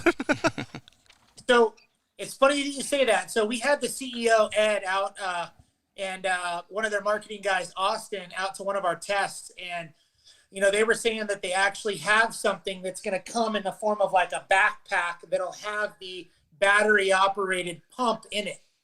And it'll pump your hydration. It'll time it and pump it into your mouth for you. So you can focus on riding your bike. That's insane cool. Yeah, John Lewis just commented in and said, George, well, clearly I don't remember all these things, but that Fluid Logic is the one that I was talking about the last time Casey called in. Yeah, dude, that thing sounds so cool. It's pretty neat to see. Yeah, I mean, like, obviously you guys are helping those guys out now, and they're helping you guys out as well. It's pretty cool to see that they're coming into the off-road scene. So a couple quick things. A lot of you guys know I wear a Whoop app. So it monitors all of my body data during the race. And you guys are going to think this is crazy. I always used to think that your heart rate was pinging for long periods of time during the race. After the San Felipe race, do you guys want to guess what my average heart rate was for 5.5 hours during, the pounding of the San Felipe Whoops? I'm going 94. 151. I'll split the difference. 100. $1, Bob. $1. $1. What is it? 69? Okay. My average heart rate, which I think this is extremely low, was 118. My max heart rate is 170, and my highest heart rate during the race was one spike at 160. Dang. So if like my Michael Phelps average numbers. was 118, it was actually 20% lower than my average race behind the wheel, and I contributed 100% to regular hydration from the Fluid Logic. Dang, that's crazy. Data. That's some serious science right there. You're doing some like F1 stuff over there, Jeff. Dude, that's why I love him so much. That is super cool though, because I track all that stuff every time. Like I did an Ironman, and like I've been tracking my health since like 2010. Right. So I wear all that stuff all the time. Even when I'm on a beach cruise, I still wear the heart monitor. But it's because I want to know the data and the differences in everything that we do. Like, so I'm sure Jeff has done this in his life, is just wear the heart rate monitor around the office so that he knows what his resting rate numbers are. Baseline, yeah. And then so when he gets in the truck, he's like, holy cow, it's not that much different. Right. Or it's, whoa, it's way different. Like whatever it is. Yeah, so like I wear my heart rate monitor 24/7, even when I sleep, because it has to collect that data to be able to give me a proper data set. My resting heart rate is actually 52. That's pretty low. Wow. Are you sure you're not dead? Christian. 52? That's pretty low. It is pretty low, actually. He's an athlete. Yeah. Jeff's an athlete. He's a finely tuned machine. Yeah. Hey, so That's right. one of the things that I wanted to ask, because we're actually going to play a game. I don't know if you're ready for it, but what grade are your kids in? So I have a 5th grader, a 7th grader, and a kindergarten. Oh, you guys are going to get smoked. Yeah, I'm dude. done. So we're going to play Are I'm You out. Smarter Than a Third Grader between you and these two guys right here. He's got lag though. I don't know if he's got anybody behind his camera that's going to like be phoning a friend or whatever. know, No, Adam's he's right in there his next to him. office. So, but Jeff, Adam's across the hall here. Oh yeah, let's Okay. keep him locked away. yeah, keep the door shut, Adam. But so I wanted to ask a question though. You guys had the Talons in the turbo class last year, but they ran the NA class this year, which is pretty sweet, man. How did it do? Or how did they do? You know, honestly, nothing against the turbos from last year. We had a kind of a challenging year with a turbo that wasn't meant for a turbo vehicle. I mean, I'll shoot you straight. And we're back in a really good place with the NA cars. This Talon platform is incredible, and the cars perform so much better as an NA car because They that's sound how they were good, too. engineered. Yeah. That's Oh man, More deep. what they were Yeah. intended to be. they sound So like a completely different car now. We missed the mark at San Felipe. I don't think we need to pull any punches. We cooked our shocks on the Talons 40 miles into the race. We've got to figure out what happened to them, but it's frankly unacceptable, and we've got to figure out how we can make the changes to those shocks. But if it wasn't for the shocks, the platform, the drivetrain, everything worked flawlessly, and we can't wait to get to the 500. There's so much untapped potential with those Talons that I saw a lot of confidence in the eyes of our drivers, Elias and Zach. And Zach's going to kill me for telling you guys what he said, but I talked to him at the finish line, and he looked at me and he said, Jeff, these cars are so fast. We passed so many fast guys in the NA class. He said, this car will overall in side-by-side with an NA motor. That's pretty bitchin'. He's that confident in this car. We've just got to get through these little teething issues. Dude, I love hearing stories Yeah. like that. You know, I mean, you did it at the Parker race. I mean, like afterwards we went to dinner and you're like, I could do this better. I could do this better. I'm Yeah, going to like change building this. Like, on it. And like Jeff's, he's done that and he's still doing it. But I went to the test day he was talking about, and just seeing the cars and hearing them, and like seeing the drivers, they look so happy to be behind the wheel of them. You know what I mean? how many times have you had that feeling, Christian? Like when you and Mila come home and you're like, fuck, the truck was good today, or the car was good today, and like we only got to change these few little things. It's happened a few times. In 6 to 100 when everything was really clicking, and even some parts of Trophy Truck. UTV, it's been a little bit of a rude awakening. We've had a lot of growing pains, and it's not really normal for us, and it certainly isn't the standard. So I know exactly how Jeff feels coming home from a race, knowing that you know there's an issue and you don't exactly know where to go, but you know you got to fix it somehow because time's the enemy. Yeah. Gotta get to the race. Hey, Jeff, we had John Huppert just chimed in and said, is the power band different in the NA than the turbo and better for racing? Question. So I wouldn't necessarily say. I guess the short answer is yes. The power band is different. we're using a stock ECU. We're not using an ECU from Motec or anything like that. So the ECU has the capabilities for NA tuning. So when you try to mask the tuning with a turbo unit, when that ECU was designed with the capabilities to tune an NA, it's challenging, So now that we have the right ECU, we have the right tuning, the right programming, the transmission. We're working with transmission shift points now to get the R's a little bit higher, but for the most part, so yes, the power band is a little bit different, but a lot of the changes that we're doing are shift points to get it to shift at the right point to maximize power delivery. Yeah, that makes a lot of sense. I mean, naturally, that motor is a lower revving motor, right? Like, it makes power lower end, so you could see where the turbo wouldn't agree with something like that. Well, that's not necessarily true. It's just different, right? Yeah, it just, like, it gets its beef, In like the right in the spot. Yamaha. The Yamaha is complete opposite. That motor gets its power at the peak of the RPM. Yeah, exactly. You know but what I mean? I understand what he's saying wholeheartedly, though, because I've driven millions of YXZ turbos, right? Millions? And then, He's driven a lot. Factory, bro? yeah, I was, but yeah, it was pretty cool because I'm an old washed-up media guy now. But the motor that I have in the Unicorn is just a stock spec motor that Graves built. Right. And that thing will wax most of those turbos. Yeah. It's because it's properly tuned to be where it's operating the most efficiently. Yep. It's awesome to see that, and I'm glad that Jeff's doing that normally aspirated. I think that car is so bitchin' just stock. Yeah. They look cool, too. All right, Jeff, you ready to do? Yeah, we got a lot of comments at the race of how well it sounded shifting through the gears, going up sand washes. Completely different. All right, Jeff, you ready to do Are You Smarter Than a Third Grader? Christian's getting smoked. I'm ready as I'll ever be. Christian's taking a drink. He's getting ready. He's getting hydrated. So first thing I want to do is I want to thank Caden Danbury, one of our I don't know what you want to call it, children, younger listeners. There you go. Yeah, and Proteges. Proteges. He's always helping with the show. Him and his mom are a big off-road racing family, just like all of us sitting here. Jeff on the other on the line as well. So thank you very much, Caden, for submitting these. Christian may or may not have heard a couple of these questions.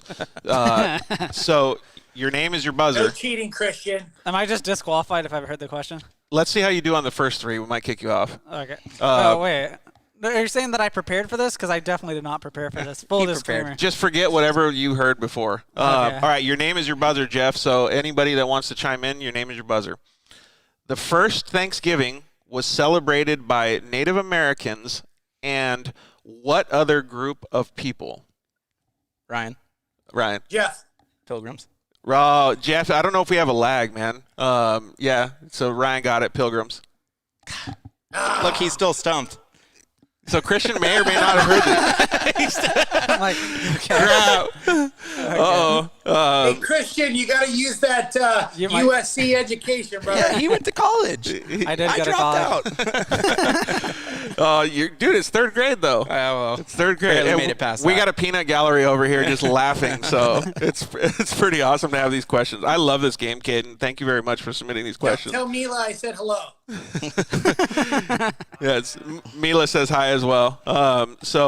Name the American president on the $50 coin who was assassinated in 1963. And wait 2 seconds.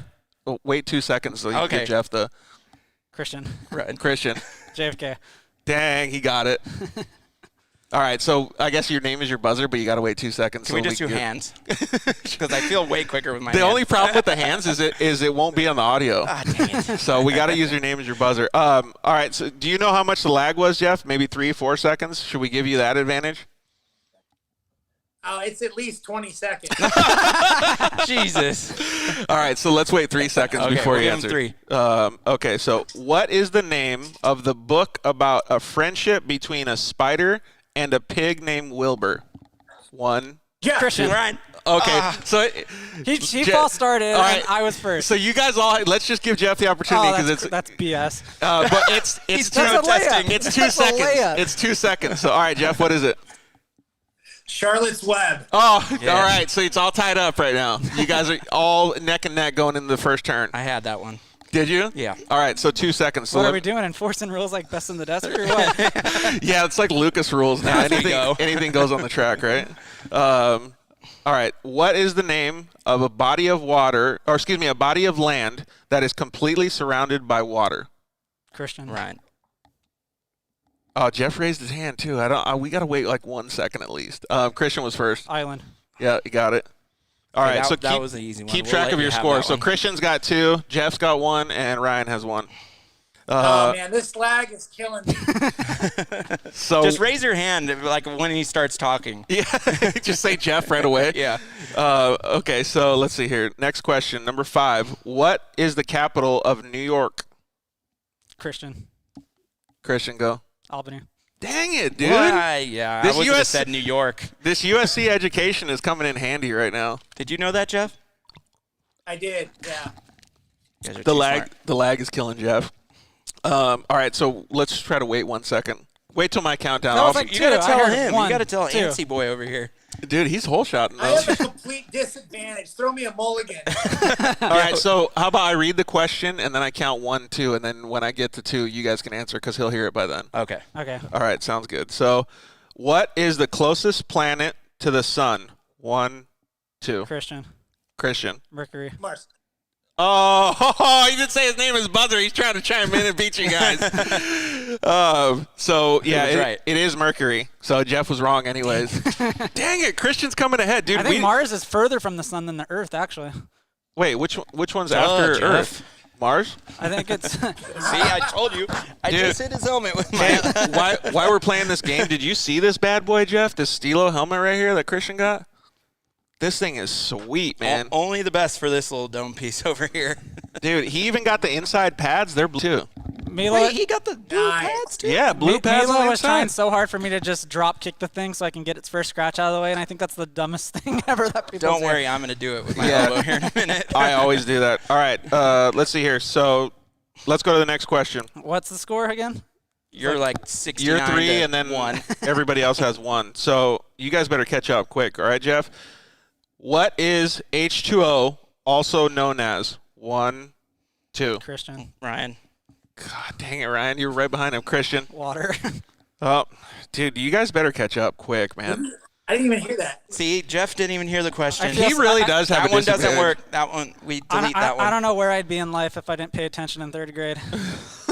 Dude, I'm telling you, some of these questions are actually more important than the stuff you learn in college. Like, for real. All right, well, if Jeff doesn't win, we're still going to give him the victory just because he had a disadvantage. How about that? Dang it. Solve the following equation.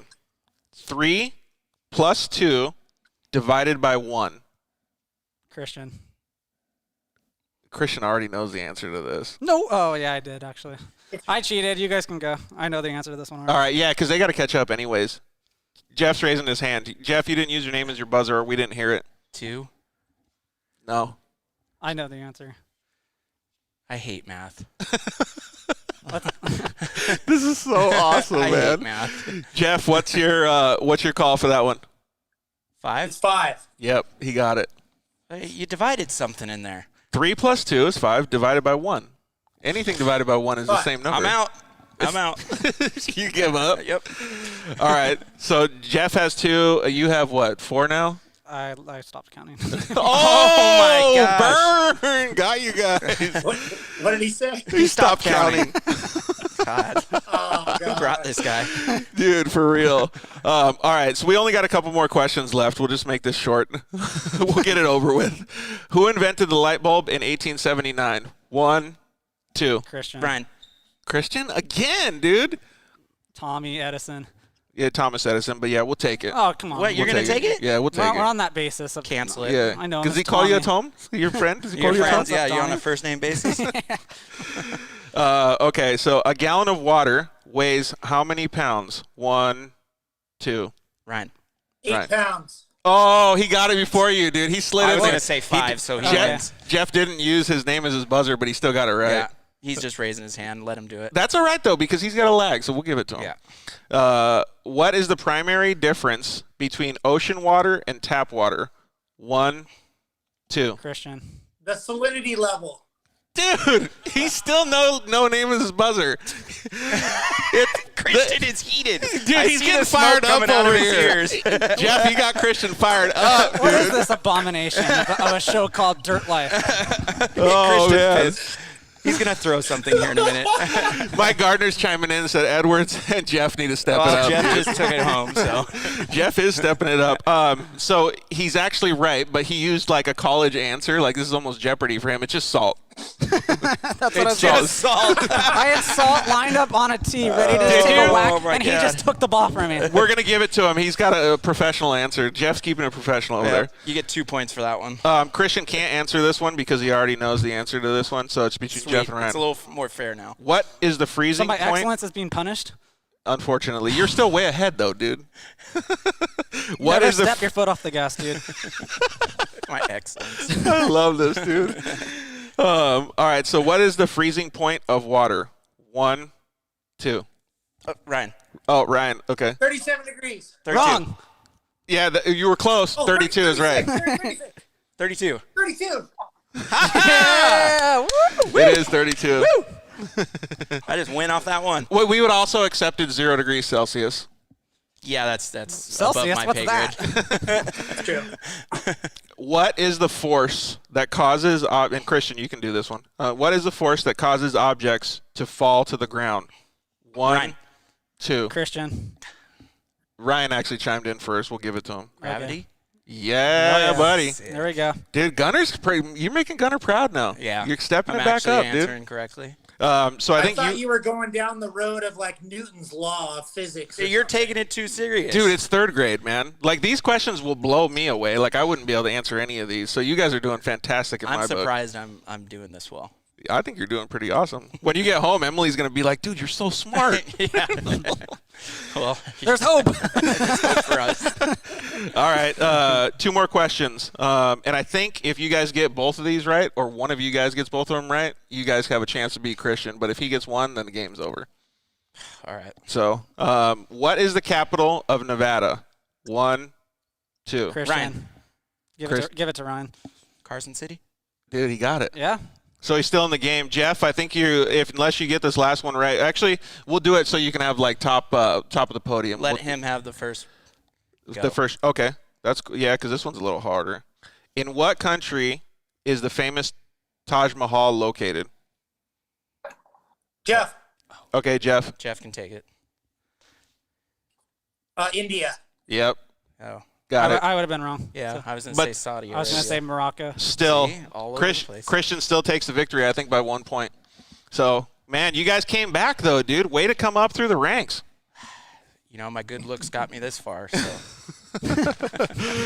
Good job, boys. I love this game, man. No matter what, like, first of all, like I said, I would never be able to be on the level as you guys. So you guys are way smarter than The me. 3rd grade education level. Dude, I He's a can't answer marketing those. guy. Yeah, Through and through. big media guy over here. And plus, I may have hit my head 1 or 2 times. So, Well, that's acceptable. Okay, that's a handicap. That's a fair trade-off. I was a witness to one of those. Oh, yeah, that's hey, right. thanks for bringing it up, no bro. longer allowed to ride with Proctor. Canceled. So we were going like out to lunch. I went with Jeff, and he goes, "It still haunts me. I see you sliding across the pavement into the guardrail." I go, "You fucker!" And I didn't even know about that. You're like, was I even there for that? Yeah, like, but hey, dude, You're like a bowling ball sliding. let's get back to the show, man. We're having too good of a time here. Yeah, Thank we you are. so much, Jeff, for coming on, and congratulations for your victory and all the team successes down in San Felipe. You guys did a fantastic job, buddy. Thanks, guys. I really appreciate it. Your whole team is really kicking it up or stepping it up this year, man. So we wish you guys good luck for the rest of these races. What are the I don't want to say new things, but plans to make it even better Baja 500? You know, obviously we got to sort through these this shock issue that we had. That the shocks melted down. So I think we can get that solved. We've got a great team at Fox that supports us, and so we'll get that solved in the next 6 weeks. And honestly, we cannot wait to get back down there to Ensenada. Dude, it's going to be pretty So rad. really to see. looking forward to the 500. I think most of our listeners are actually really excited to see what's going to happen with those talons and the progress that you guys have been making. It's really cool to see everything that's going on with obviously the Ridgeline program, but the talent program as well. So congratulations, like I said, man. Please tell everybody on the team they did a great job, and we say hello. Yeah, thank you so much. It's I always say off-road racing is a team effort. We've got a huge team supporting us behind all of us drivers, and I can't thank those guys enough, and all of our partners, especially Rhino here at KMC and Maxis and Steal It and everybody that supports us. It's awesome, man. Hey, before you go, though, we're going to give away some Boxo tools. You like Boxo tools? We love Boxo tools. Dude, it's going to be pretty We have them in our sweet. chase trucks. Oh, there you go. Best chase truck accessory. And if you're missing a 10mm, you can just win one of the 10mm kits that we're going to give away today. Or use the code DIRTLIFE on their website, and you can also get a big discount on your 10mm as well. Awesome. Thanks, Jeff. We really appreciate it. Like I said, please tell everybody hello. Later, Jeff. Okay, I'm signing off. Later. See you guys. See you, Jeff. All right, so By the way, Christian's still trying to figure out what a 10mm is. he doesn't know. Yeah, I got like a bunch of gears and stuff going on in my head. I got a monkey playing like in the drums, and All right. I'll let you know. I'll let you know my progress. So we're going to do like the whole, like, because we had people comment in. They have to also share that on their story to be able to win these tools. And we got to pick 2 winners. So I think what we should do the scroll and the scroll and hit or whatever.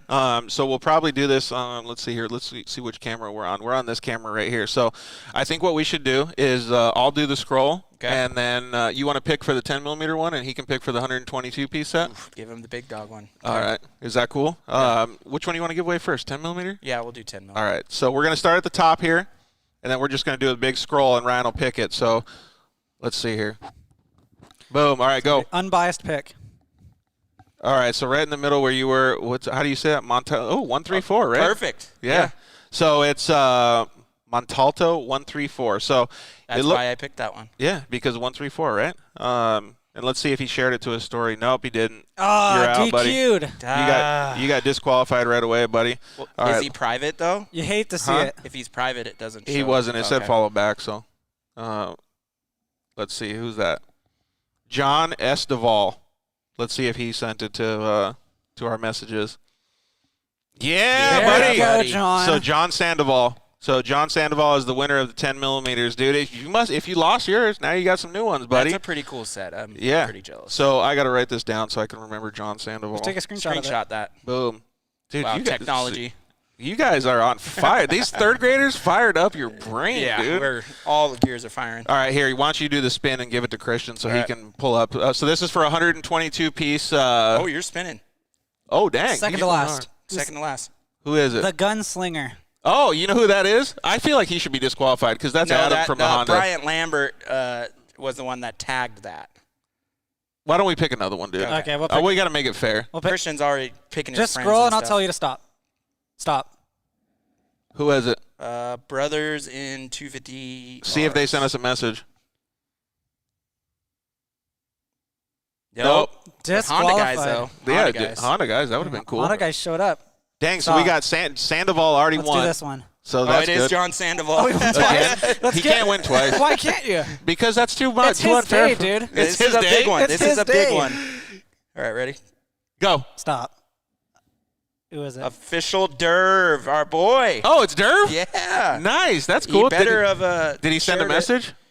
Oh, No, he's disqualified. Derv. See, so I always tell everybody, and Casey used to get so pissed off when we'd have these contests because nobody follows the rules. You gotta And share, man. The reason that I say share it is because I want people to message so that we can talk to them and have some fun with them. And Correct. it's also so that we can know who's winning. Ready? All right, go for it. Pick. Boom. I think it says Steve Sourapas. That guy needs some tools. Who was it? Team Pistolac. Team Pistolac? Did they send us I a don't message? know if It's like a borderline knockoff. Nope, of they shared Pistol. it. Yeah, there you go. There All we right. go. So I'm going to take another screenshot of this. Team Pistolac is Dark Horse Racing. So Dark Horse Racing, you guys won the 122-piece Boxo tool set. I'm so, bummed Derv didn't share it. He could have got some Boxo stuff. Dude, didn't follow the rules, Derv. You got to pay a little bit more attention to those rules, buddy. There's Your giveaways. dad, your dad Steve just said Sourapas. Christian Oh, needs yeah. some tools. He's all in the comments. He is on it. All right, so both of you guys that won, feel free to reach out in the DMs. If you didn't, then we will be reaching out a little bit later. But thank you very much to the guys over at Boxo Tools for giving That's that pretty stuff cool. away. It's really cool that they do it because those things are a really, really high value. I think that 122-piece set was something like $249 or $349. Oh or no, something. you're little more up Yeah, there. so $349 or something, but it was expensive, man. I think it's just the organization. Oh yeah, all That- like laid that- out. You can give me the worst tools ever. I'll take that organization Absolutely. all day long. Well, hats off to them for putting that together. That's pretty awesome for Yeah. a company to just give away tools like that. Those things aren't cheap. I know. It really is cool. So like I said, thank you very much to the guys over at Boxo. And if you didn't win, or if you're really excited about those tools, please go over to the Boxo website. I think it's boxousa.com. That's it. And use the code DIRTLIFE. You can save a whole bunch of money over there and get some awesome tools. They even have toolboxes that are all like foam cutouts for all your tools. Keep it all organized. And make sure you buy an extra set of 10 millimeters. Yeah. So, all right. Well, we're going to take a quick commercial break. And I'm going to eat a piece of pizza, and we'll be right back. I got to hit the head. You ready to test these tires out? I was born ready. Let it rip.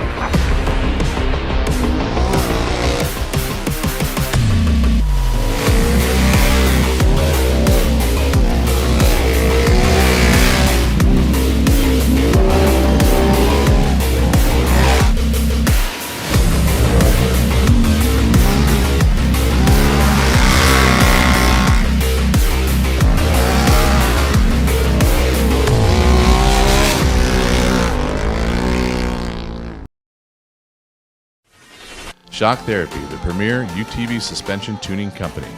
We test daily with the leading manufacturers in the industry to perfect our shock tunes and race-proven components for all UTVs. Whether it's high-speed racing or slower trails, we have a suspension tune that is perfect for your driving style.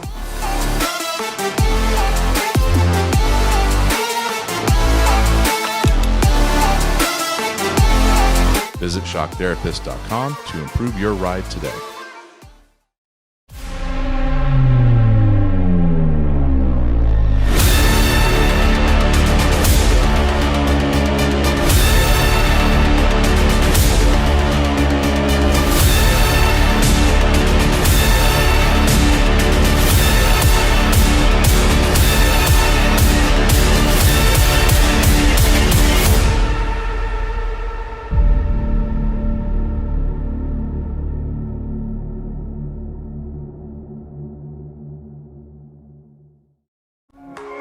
Zollinger Racing builds the best aftermarket products available.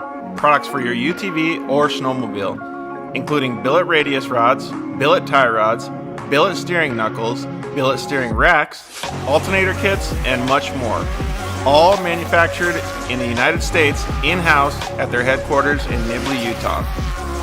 Travis Zollinger and his team test in some of the most brutal conditions, racing in places like the Best in the Desert Mint 400, Ultra 4 King of the Hammers, UTV World Championships, and many more. Visit ZollingerRacingProducts.com and use the code DIRTLIFE to get 10% off your next purchase, and join us on social media at Zollinger Racing Products to see our products in action.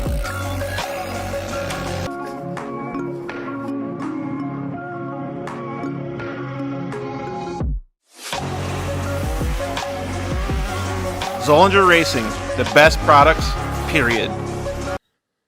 Yeah, finally, we got Lance from Solderweld in the studio. Thanks for coming down, bud. Hey, why don't we just record a commercial now? Yeah, why not? So good to be here, man. It's been a lot. I'm trying to get down here forever, and I wanted to talk about the off-road kit. Dude, I love those things. I got it in my pack. Yeah, we're running hundreds of vehicles now running them, whether it's a UTV or some guy's got it in a backpack on his motocross. He's got everything he needs to make a fix right there on the fly, out on the trail, or in the desert, whatever it is. Well, since I've already used one, I kind of know what to use it for, but explain what it does. All right, so let's pull one out real quick. You've got your aluminum rods. Remember, they're rods, right? So, light torch, small torch. You can throw it in there or throw it on the rig with your flux. It decontaminates and cleans like, let's say, a radiator. You get a random rock chip runs through as you're racing. You get a rock chip in a radiator. You got to fix it right there or you're out of the race. You can patch it up instead of patch it up. It's all good to go. Yep, just like welding.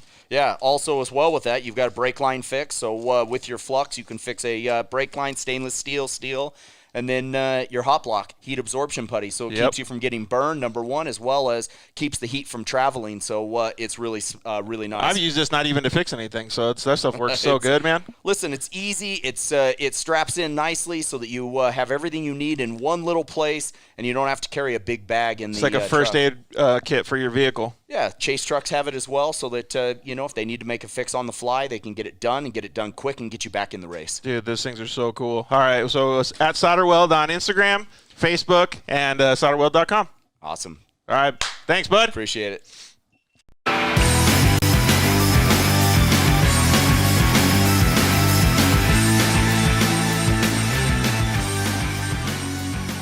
Yeah. We are back. Thank you guys for joining us on this awesome, episode 81 of the Dirt Life Show with Christian Sourapas, man. It's been such a fun show so far, so thanks, Ryan, for coming down and joining us. I really appreciate it, buddy. Stoked. I like hanging out with my little buddy Christian, and it's always a good time with you, George. Dang it, I just spilled pizza everywhere, too. Dang it. But, so today we're doing an Instagram Live as well, so that's pretty cool. And I don't really know how it works. It seems like Instagram is always doing weird crap, so we'll just see how it goes. I got to put this back on the sponsors. And, so now, since we've done the Boxo Tools giveaway, congratulations to our winners.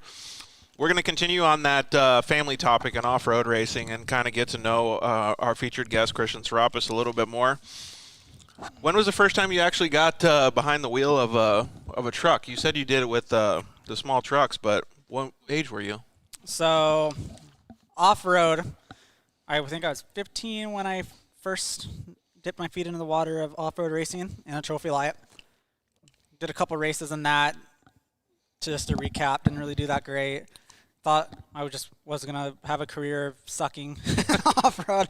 And then my dad, so 6100 didn't exist. That was pre-class 6100, which now is What's pro truck back in the day? Yeah, I guess pro truck was already kind of dead, so we were kind of in a weird state where class 1 cars were still pretty popular, and 6100 didn't exist yet. I think 7200 was... Yeah, like Jeff's class. Yeah, which class 7, 7200 was really like the poppin' class, which you got guys like Al Hogan, Dave Caspino, the infamous Dave Caspino, were really, dominating that class. And my dad had to decide between Trophy Light and Class 7. Realized that Class 7 would probably be too much truck for my brother and I to start racing in, so we started with Trophy Light. Definitely don't regret that at all. I think it's a great fundamental class. I think it's a bit of a bummer that more people don't race Trophy Light because it's almost like Trophy Light would need its own, kind of like UTVs have their own races sometimes, like but I think Trophy Light it's race. It's almost the most even playing. Correct. I mean, I could be wrong, but in my opinion, I think it's the most even playing field. Everybody has to run the same tires, Dude, same wheels. There's still so many Trophy Lights out there in Wickenburg. I think the biggest problem is they get thrown into the mix with these classes that are evolving really quick. Well, Jason Cobb's trying to bring it all back. He's got 5 or 10 of them out in Wickenburg. It's an awesome platform. Yeah, it's awesome to start.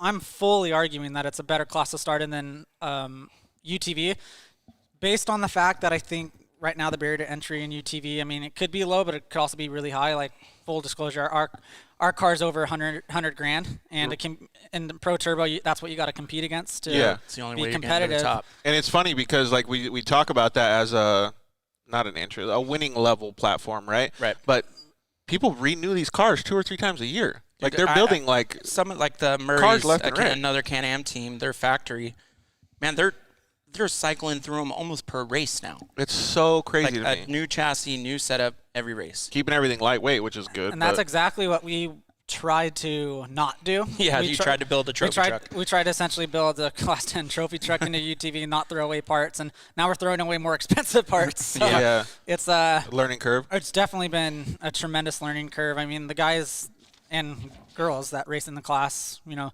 of them aren't slouches, and I explain it to a lot of people. I mean, I've got to compete against the best off-road racers in the world in the trophy truck class, but UTVs, I mean, I'm not just going to fall asleep at the wheel when I have to try to race against guys like Mitch Guthrie, Seth Quintero, Phil Burton, Murray's, Sims. I mean, those guys have been around the block for a while, and they have years and years of experience over me, so they obviously have an advantage. And I mean, Would you say being in a trophy truck gave you any advantage? Oh, for absolutely, for sure.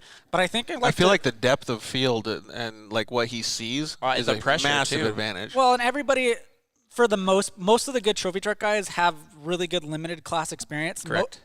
I really don't know any trophy truck guys that started in UTV and made their way up to trophy truck. Most of those guys started in either class 10 or 1600 and really learned what momentum is, carrying your speed, timing holes, throttle control, all that stuff, which in my opinion, I see it. I'm not going to name any names, but I could just see it in a lot of UTV guys that don't understand that concept. Well, perfect example is, I've raced dirt bikes. I've raced in UTVs for past 15 years.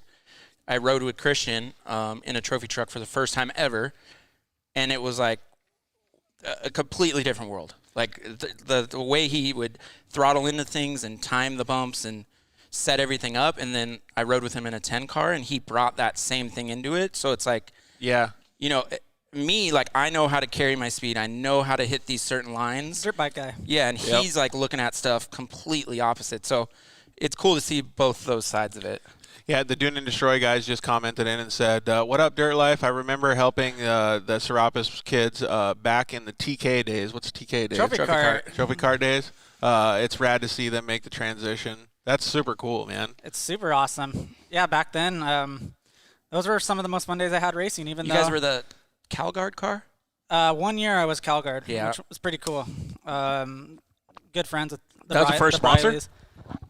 I mean, if you want to consider it a sponsor, I mean, they had like a big team back then, right? Yeah, there was a bunch of different classes. I remember when we were little, like on 80s or in the 80 days, like dirt bike racing, you'd put a sticker on there. They didn't even sponsor you, but you were like the factoriest kid. Like, it just made you feel good, right? Yeah, so that's what I consider like what CalGuard for him. I mean, back then I was really wanting to throw any sticker I could on the car just because I thought it'd make me feel legitimate. And now, I mean, my dad and I argue all the time that there's some stickers that I don't want to put on cars, and we kind of argue back and forth about it just because I feel like, I don't know, like guys like KMC that really step up big should get rewarded big time on the car, and people that don't step up as big, Well, you got to consider it a business, but you got to remember where you came from, though, too. Yes, like when you're a little guy. Yeah, but Christian's dad takes the opposite side of it. He's very faithful and loyal to his old sponsors.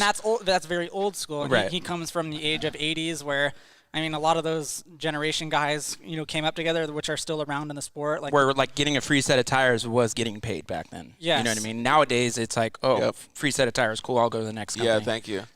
Jake Versey said, what's up, KMC amigos? Jonathan Elkin says, this is still, I'm assuming that when nobody was sitting there on the set, that he said this is better than this sitting in the traffic that he's sitting in. I showed him some pizza, so that's all good. There you go. Pizza is life over here. Mike Gardner also said that he wants to win some Boxo tools. Mike, I'm sorry you didn't win, buddy, but you can go to boxousa.com and use the code DIRTLIFE anytime you want. Growing up well, let me put it in a different perspective. So Ryan and I were dirt bike kids, and there's a different level of understanding what racing is. There's a different understanding of where you're going to go when you turn professionally. There's all that different stuff.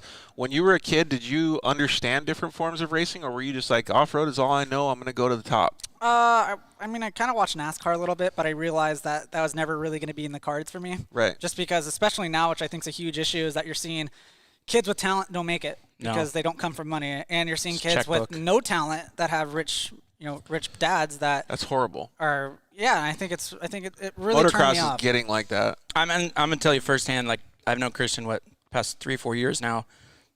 It's cool to see somebody at his level and come up.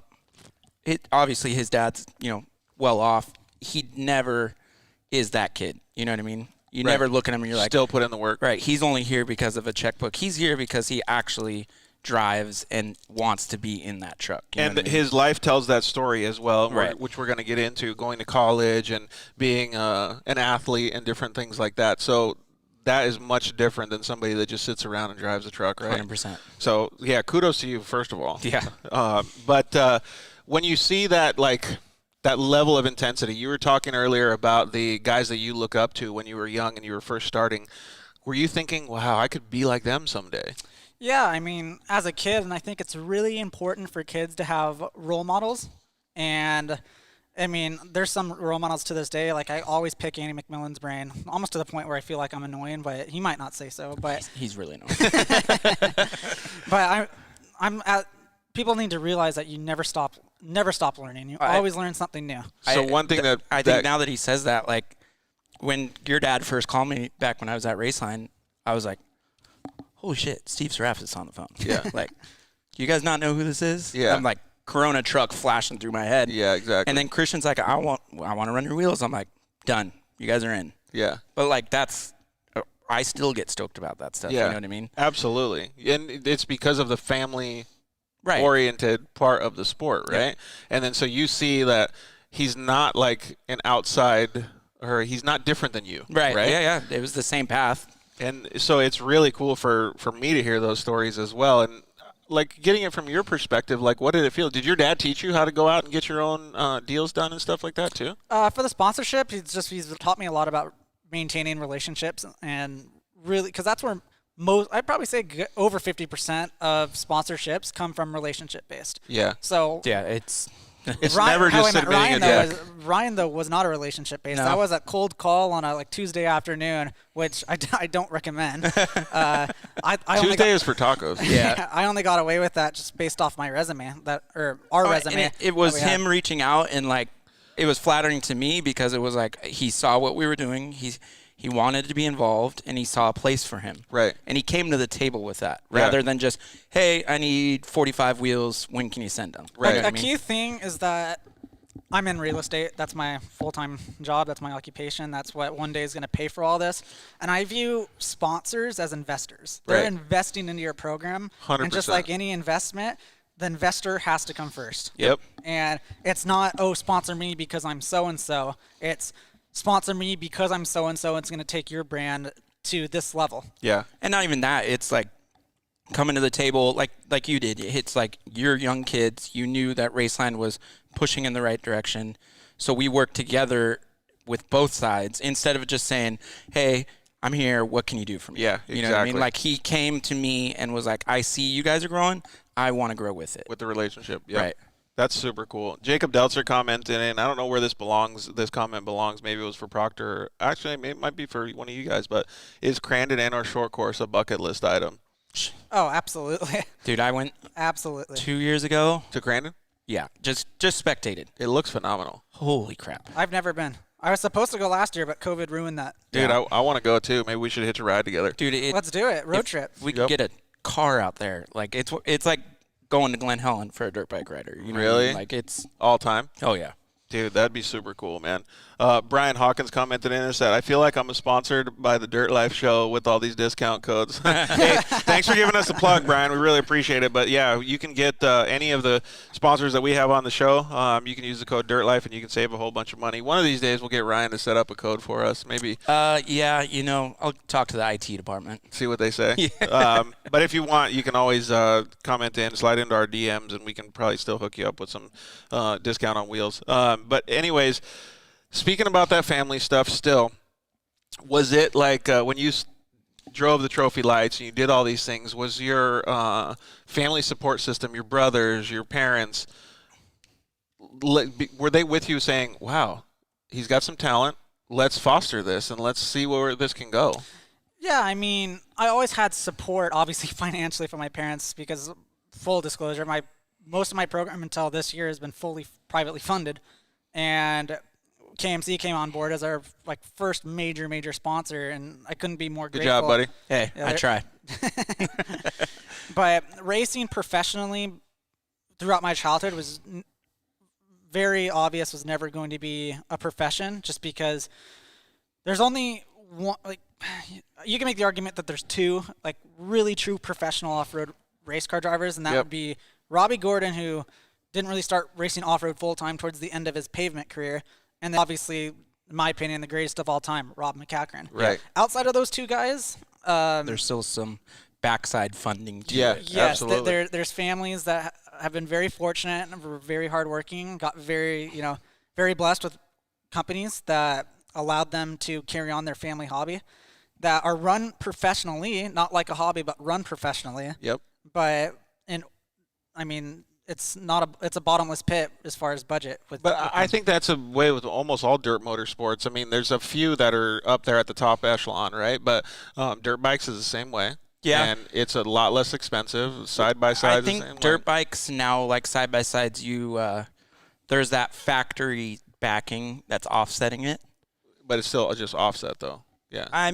You're almost to the era now of a UTV team fully factory funded. Yeah, I'm talking about more like when they're growing up, like when he was young and stuff. Like, so if you're paying no matter what. If you're a Team Green kid and you're going to Loretta's, you're still paying every yep. single penny except for free bikes and stuff. You know what I mean? So, well, I mean, I guess there is a few very, very small people that do that. It's that small few. If you, let's say you want to be a professional race car driver as a kid and you sacrifice being homeschooled and constantly being at the track, like you're banking on being one of that small few. It's a big if. It's an if, and that's something that my parents wouldn't even allow me to do. It was always, you're going to go to school, you're going to get really good grades, you're going to go to college and get a degree. Yeah. And racing is just a bonus. Like that. And realize that it's the beer business that is going to be paying for that racing no matter what. So essentially, every summer coming home from college, my brother and I worked. Yeah. We weren't going to the beach with our buddies every day. We were putting in, I mean, a good 8 to 12 hour days on weekdays, sometimes 4 a.m. on weekends, merchandising stores doing, like, I want to say this nicely. We were doing like the low bottom of the barrel, like jobs. Well, that's why Brett's not here with us. Yeah, that's exactly why Brett's not here on the show. Sweeping floors still working? No, Brett got a promotion. Oh, he got a promotion, big promotion. He's a big guy now. Yeah. Brett isn't up here because he's in Monterey right now, and he's actually a night shift manager supervisor. So essentially what he's doing is he's running night operations, getting beer loaded on the trucks up in Monterey, and being a company man. Yeah, managing about, I think, 15 guys. So Brett's up there slaying it and making you look bad. Yeah, he is. I mean, I got to pick my shit up. Hey, so yeah, that's a good question. So Robert Hart just commented in and said, "Think we will ever see factory support in the unlimited truck world, like from Ford, Chevy, etc." I think it'd be really hard because trophy truck. There's the only thing stock on a trophy truck now is the fiberglass grill. Yeah, I mean, that logo in it. It's really hard, and plus now the prices are.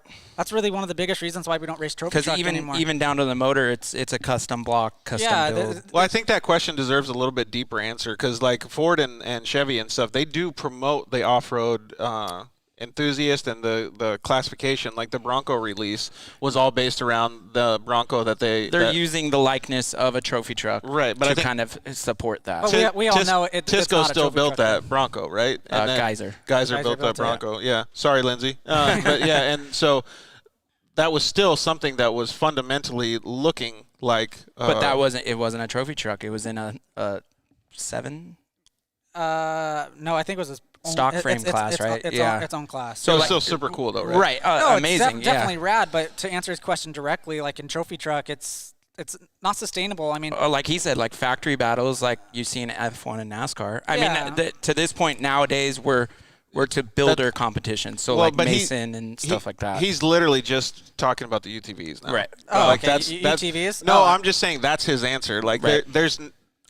Yeah, gotcha. But in my opinion, we have to tread really carefully with that because, I mean, we're getting a lot of flack on our car because people are using our car as a prime example to drive factories away because the only thing Can-Am in our car is the engine and drivetrain components. That's it. Yeah, I mean, and like borderline like we run the rear fenders because we got a bunch of crap for it. Yeah, it's in the rule book. Yes. Yeah. Well, okay, so I get it, but still, like if we're talking about the peak differences, Ford and Chevy are never going to have a truck in the trophy truck class. It'll be a supported effort. But you can have a UTV in a UTV class. Like it just full factory. It just belongs. But you can change the UTV to be something different. Well, and that's why we. But you're never going to get you're never going to get a Ford Raptor to be a trophy truck. Don't even get me started on new classes.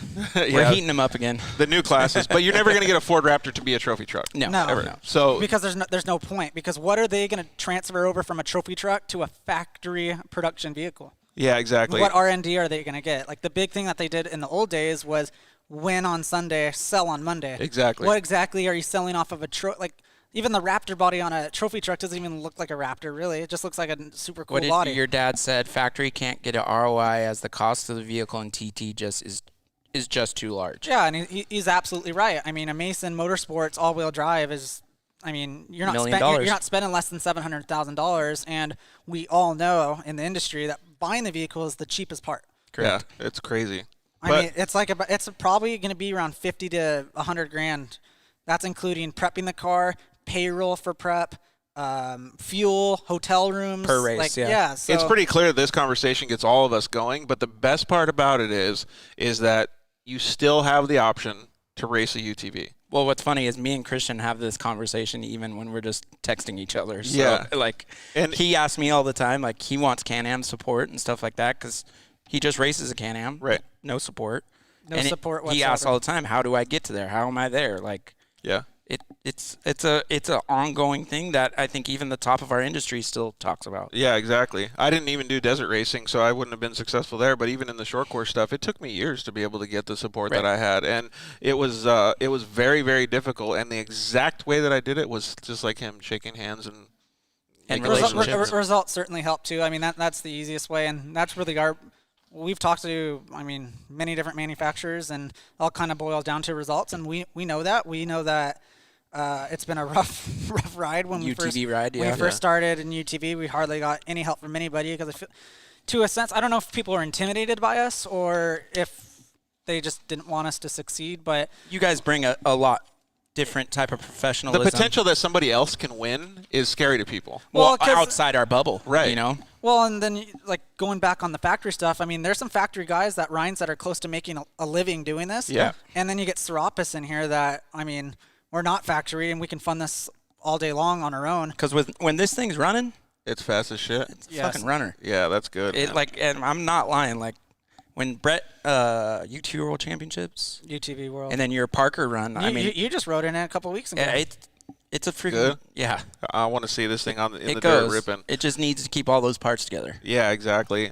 John Huppers commented in, it's no different than NASCAR. The Chevy motor isn't even a Chevy motor, only the front bumper. Well, we're getting that level. Terrible Herps, going back to trophy trucks, they're into Joe Gibbs motors now. Yeah. Yep. So that's pretty sick, though. Right. $130,000 engine. Numbered engines, like one of one, one of two. You know what I mean? I'm feeling that, though. It makes me feel special if I had had one. one. It gets me excited. All right, so let's Tarantino this and draw back a little bit. So how was 2020? Because I think 2020 was the year that you guys started transitioning, preparing for UTV stuff? Yeah, so what I think is cool about having me on the show is I'm not really going to hold anything back. I'm just going to tell it how it is. That's what I like to hear, buddy. Because I think he's good at it. I think the viewers kind of deserve to see behind the curtain. I'm not really going to sugarcoat anything. So the plan is to race, I think, 4 races in our Mason all-wheel drive, and if we're going back to 2019, we could not keep a Turbo 400 alive in our truck. Yeah, I heard that. We just kept blowing up first gear every single race, and it was becoming a huge issue. So is it the transfer case? No, just the transmission was smoking first gear, just right away. Okay. And we needed a solution, so we were approached by Mason Motorsports, and Neil and Robert, I could not say more good things about them. They're first class, true professionals. We were with them when they were sort of relatively unknown when we built our first 6100 from them, our Pacifico truck that we won a championship in. So I still, to this day, have a huge loyalty to them. I still, in my humble opinion, believe that they're well. That's why they just went 3 at San Felipe. Yes, I think they're the pinnacle of trophy truck right now. It's not to say somebody else could overstep them right now. Right. But in my opinion, they're the builder to beat right now, and their customer service, in my opinion, is top notch. With that said, we developed a brand new transmission with them because, like I said, I couldn't keep Turbo 400s alive, and so is it custom? It's fully custom. It's pretty much like all billet housing, right? Yeah. So if a Turbo 400 and a manual transmission had a baby, they wanted to take the pros from both of those and talk about getting excited and combine it. It was we thought it was going to be a game changer. Yeah. However, I think my dad's sitting on the couch like shaking because he's so excited right now. Yeah. So it was really tough. We went through the growing pains, and unfortunately for us, we don't have millions of dollars to spend to keep dumping into it. Keep developing it. So that's really what hurt us. So really our test was the race. And King of the Hammers, we were 8 miles from the finish, and in the White Claw truck, and broke the rear gear 8 miles from the finish. We were going to get top 3. And then what ended up happening at the minute, same exact issue. We chucked the rear gear going to start the 3rd lap. So that's 2 DNFs in a row, and here for our team, we really don't take DNFs lightly. Like that's what's made the UTV so hard. It's just DNFs just don't fly here. It's ever. yeah. It's Get just, across the finish line and give it a fighting chance. Yeah. They're never acceptable. So that obviously was a big blow because we're like, look, we're spending more money than we've ever spent racing, and we're having less results. Like, how is that even possible?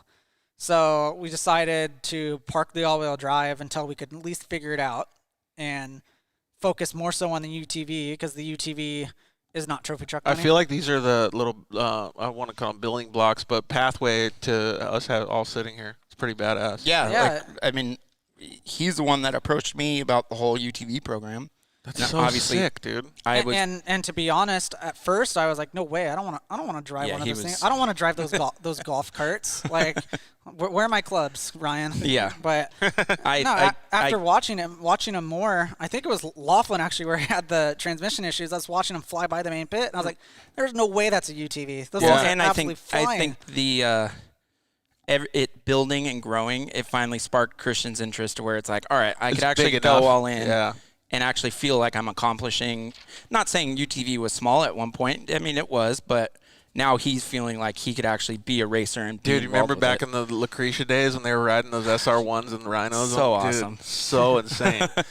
Well, we had a comment come in from Robert Hardis said, do you feel like classes are more competitive in the UTVs or the trucks? More entrants in the UTV, but which class do you feel is more challenging and competitive? It's definitely a different style of driving. Yeah, I think that's kind of what we're just talking about overall. That's a good question. I mean, I think hands down right now, like, that trophy truck class is getting tight at the top.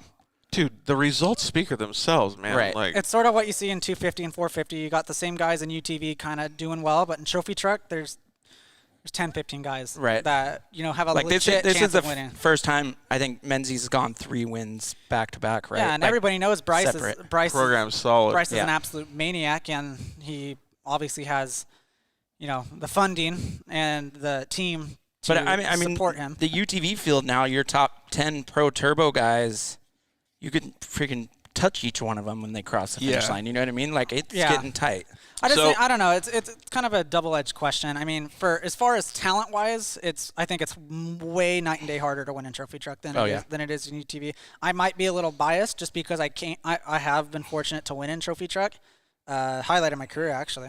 2018 Laughlin. We'll never forget that day. Shout out to Laughlin. And I've had those guys like the Jason Vosses, the Rob McCackerns, the Justin Loftons, the breathing down your throat, the Andy McMillans, the Bryce. Hey, where is Voss these days? Yeah, he had a bad crash. I heard. I actually heard he's doing very well. Okay, good. So I like that guy. Love him. Yeah, he races. He races you hard, but he's one of the fastest guys. In my opinion, I think he's the top 3 fastest guy.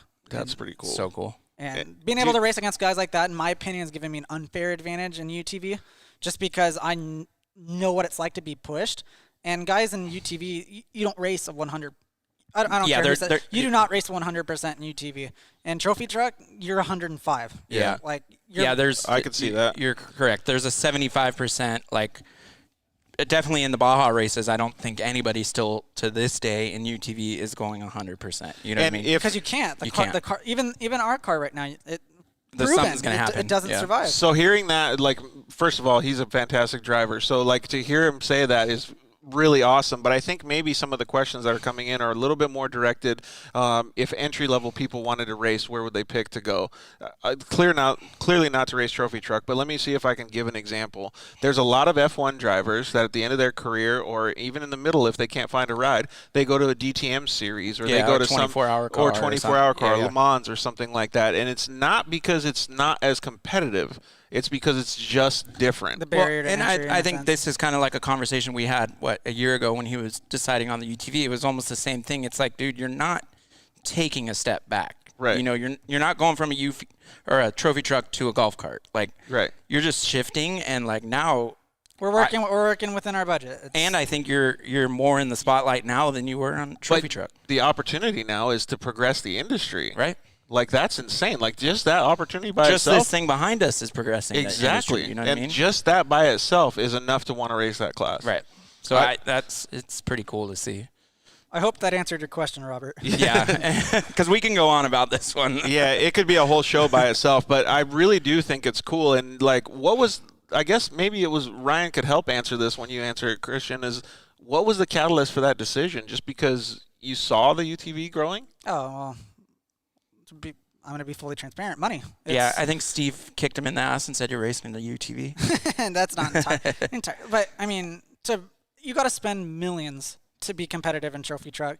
I mean, maybe you'll get lucky and all the chips will just fall perfectly for us to win. But to compete against guys like Menzies and McMillan who bring 20 to 50 guys to stateside races, over 100 guys to like a ball 1,000. I saw a picture on social media about Bryce Menzies' team celebrating afterwards, and they were like panning through, and I was like, oh, that's it. Like, and then he kept panning and panning and panning. Their team is so big that you can't take it in normal. You have to take it in panorama. Yeah, they did a video, and I was like, what? Like, I thought it was gonna be done in like 2 seconds, and it was like 3, 4, 10. I was like, oh my god. And that's not to knock them at all. I mean, No. Power to them.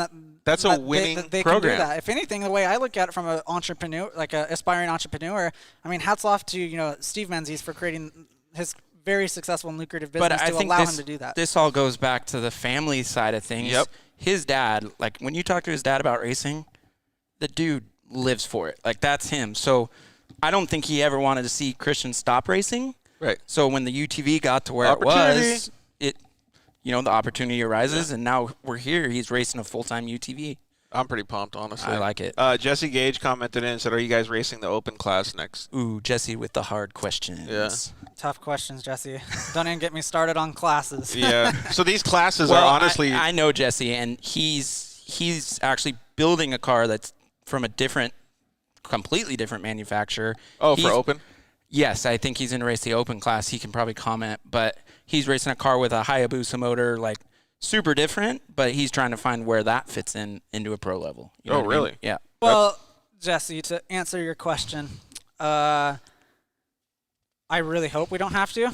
I want to race where the competition is, but it seems like we're getting pressure to get kicked out of the most competitive class. Well, Christian, next year it's the factory themselves is going to push their drivers to that class. Well, in my opinion. Ooh, Steve, figure out the rules first. Yeah. Okay. So now that he's got me on the rules the rules tangent, and the classes, there's way too many classes in UTV in my opinion. It's getting a little muddled down. What the fuck is this pro stock UTV class? So that is what? Because there's UTV force induction, UTV. So think of the rally class in Best in the Desert. That's pro stock UTV. Correct. Score actually has it in the right direction. Yeah, Score's in the right direction. Score's got it drilled down to where it's like pro turbo, pro production, pro stock, unlimited pro stock. Yeah. You know what I mean? So I like that. There's these, but yeah, the Best in the Desert. I mean, there's way too much dilution. I'm not at all a supporter of the everybody gets a trophy.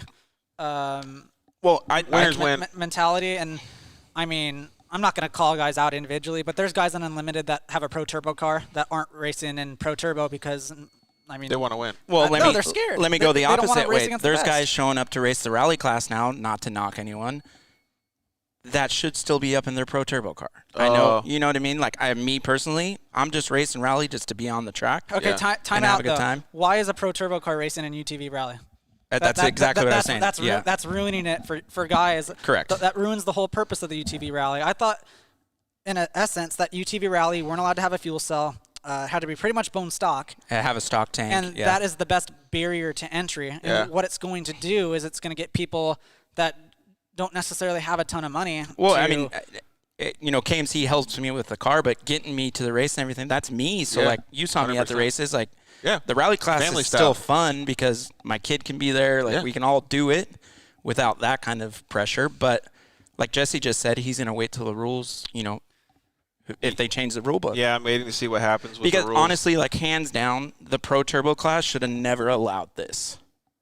Like, not to knock what you guys did. No, but I'm just saying, if there's cars like this, then we all need to race in the same class. Correct. This should have been a pro unlimited car from day one, and Best in the Desert never should have allowed a full tube chassis car to race pro turbo. And we built the thing to the rules. And now, I mean, I don't even want to go and count how many UTV. There, in my opinion, if you guys haven't... But that goes back 10 years when they said those first Lone Star Incognito cars, you can race the pro production turbo class. Well, but I like where you guys in Score are going with it, though, because it starts getting into like the way the trophy truck and the spec truck are set up now. Mm-hmm. Yeah, like if you guys haven't checked out Dave Cole's class structure on, I think you talked about it on Race Desert, I highly suggest you do. In my opinion, I think less is more. Yeah. and have a clear definition for each one. Yeah, it's sort of like, okay, like structure it like NASCAR. You got Cup, which would be like the premier, like the best guys. If you want to race against the best, you're building a car for this. Then you'd have like Xfinity, which would sort of be like your pro turbos, Intermediate series. your pro turbos that aren't fully built up like our Fortin car behind us. And then you'd have Pro and NA. we're so used to the structure of working up in your ranks, like a dirt bike rider, C, B, A, Super Mini, or whatever. And then sportsman, like only 4 classes. I mean, if you're, a young kid wanting to get your feet wet, race sportsman. If I'm still going rally all day. Yeah, well, that's rally and sportsman. I would classify them the same. Yeah.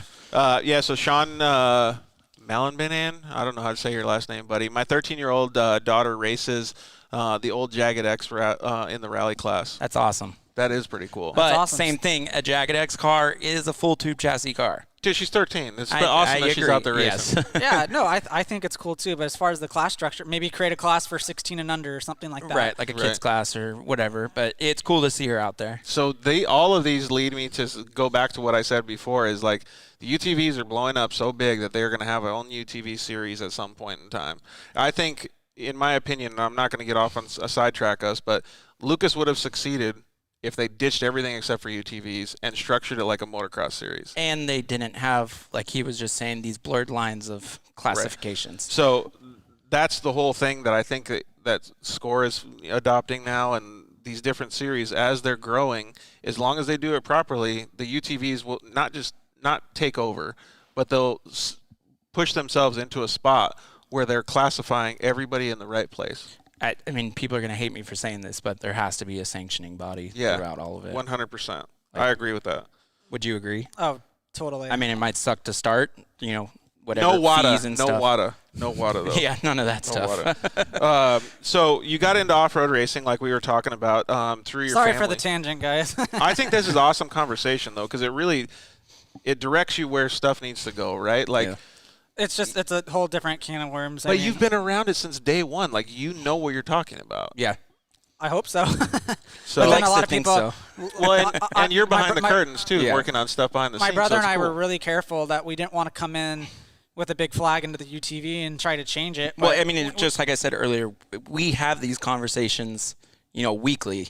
It's not just we can only offer our 2 cents on what we think is going to drive the sport further. And I think 8 different winners in UTV when you got turbo cars racing in UTV rally, and you got people who are too scared to race in a bigger pro class. turbo, going unlimited and sandbag. I mean, they know who they are, and they can't run from it. Right.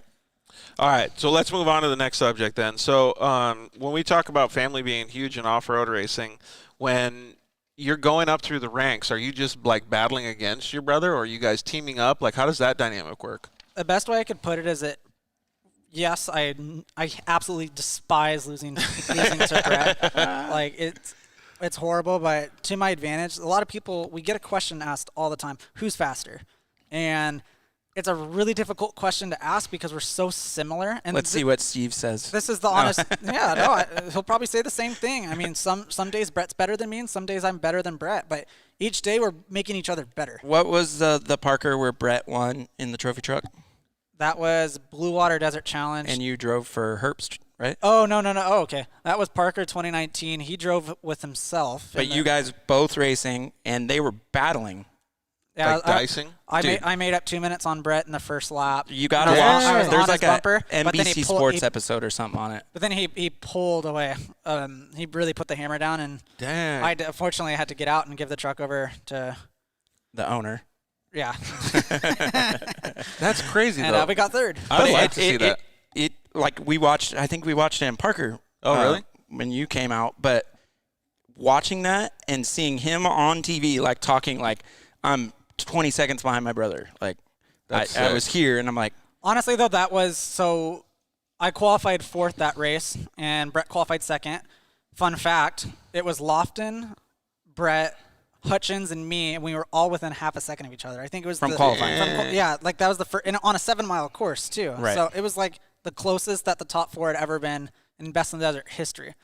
And I got Guy Hutchins after pit 1, so then I knew Brett was ahead of me. So I knew I had to close that 2-minute gap, but I didn't realize that Lofton had pulled over like at mile 20. Oh, that's right. So Brett Yeah, was yeah. leading essentially from mile 20. So I realized that, or my co-driver, Brady Thompson, was riding with me and told me that, okay, you and Brett are 1 and 2 on the road. And I mean, I had You're fired up. No, I busted out in a smile because I just thought that 2 kids that, you know, dreamed of racing trophy trucks one day, and we're leading, like, we're first and second on the road over guys like But Cody like Parkhouse. well earned. Like, Yes, yeah, like, you got there. Yeah. It wasn't a fluke. Like Lettner was behind us, Voss was behind us. I mean, it was cool. I'll honestly never forget that feeling. You got to find that show, dude. It was I wanna pretty check good it to out. watch. Yeah. Yeah. It started raining. Like, it was pretty dramatic. Yeah, I was out of the truck by then, though, so Yeah. I was nice and warm. Actually, we got a listener or an audience member, that John Lewis. He always finds all these things. So if you can find it, John, send the link over in the comments so that people can watch that bad boy. Yep.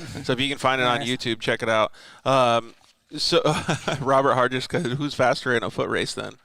Oh, Steve says on any given day. Oh, really? He's not giving any of you the win. So, all right. So his question about the foot race will bring me to one of the questions that I wanted to talk about. So you did a lot of track and field as well, right? Yes, so First of all, I think that's insane cool. Like, I never I had can't a freaking run Yeah. for the life of me. I can swim. And I'm a most great off-roaders swimmer. are just good at doing, 12-ounce curls, Yeah, right? But, yeah. like, being in a track and field, like, that takes, first of all, some serious dedication. And it also teaches a little bit different team dynamics than what you're used to in off-road, right? Right. yeah, so full story. My whole life, I actually didn't want to be an off-road race car driver. I wanted to be a professional baseball player, Oh, dang. and that was just my dream as a kid. I still love the Padres. Hence the Padres I got on the Padres back. on the back of my freshly painted helmet, painted by Jason. I won't Bean. drop it on the ground, bro. I won't If you drop do, it on I the will ground. kill you on live stream. Let's see if we can put it in front of this camera so that people can see it. This thing is so sick, by the way. Yeah. And I realized playing baseball that I did not hit the ball very well.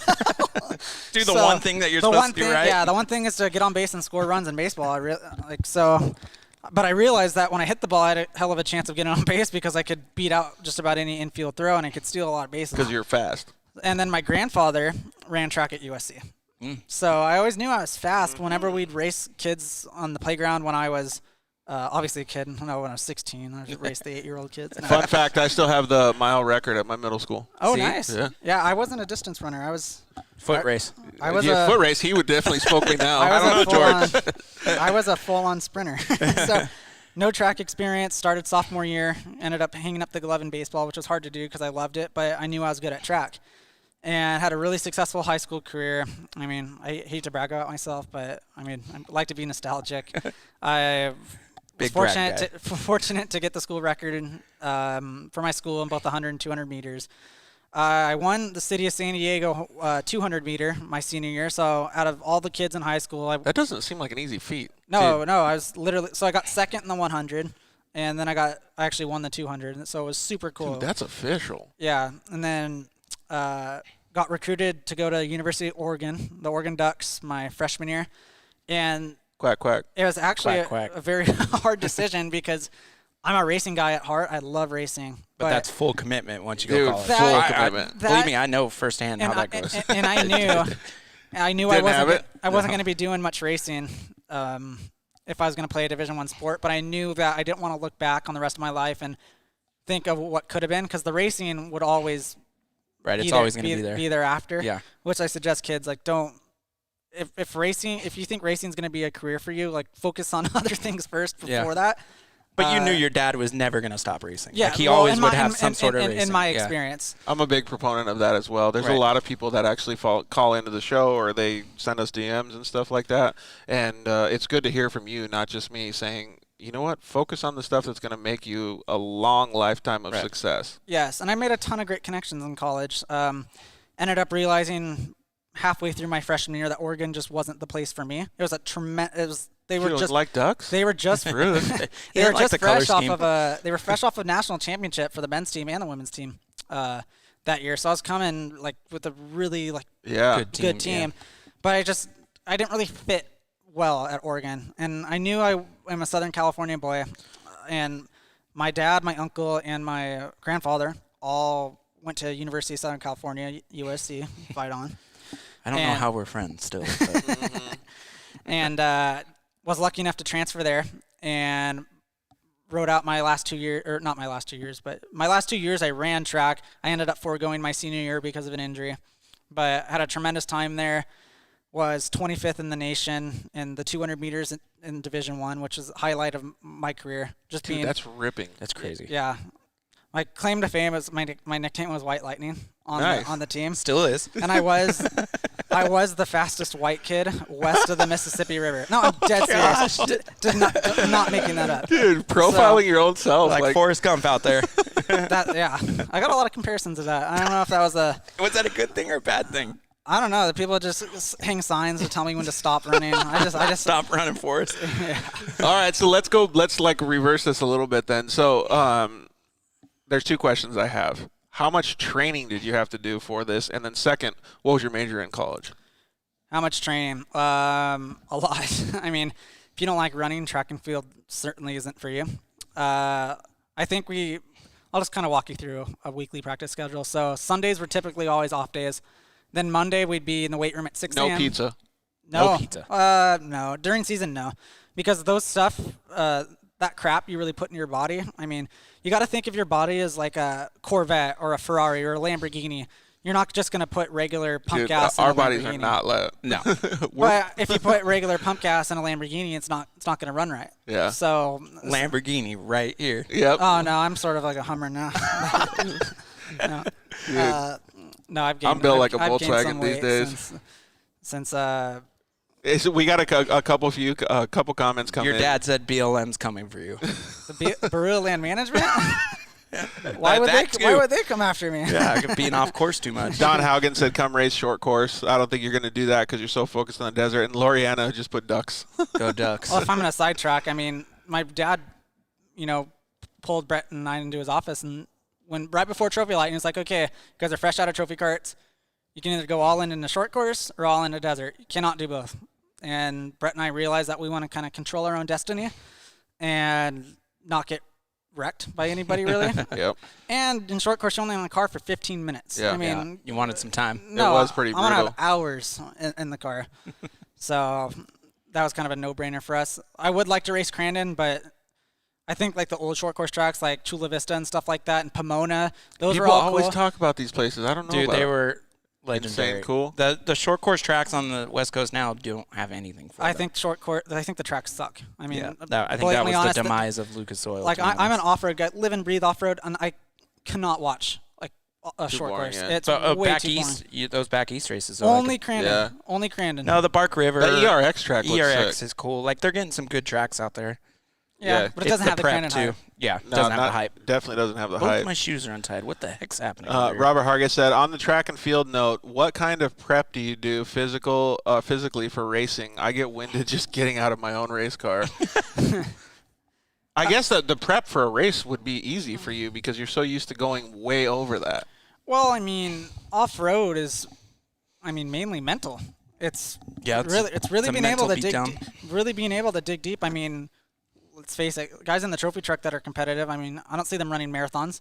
I see Andy McMillan working out at like 6 a.m. with his personal trainer, but Yeah, to be honest, like when I was training for the Ironman, I was still racing UTVs, and it didn't do one thing to help me. no, No. it's getting your mind It's right. your Yeah, that's head all- and your. that's all it was. Yeah.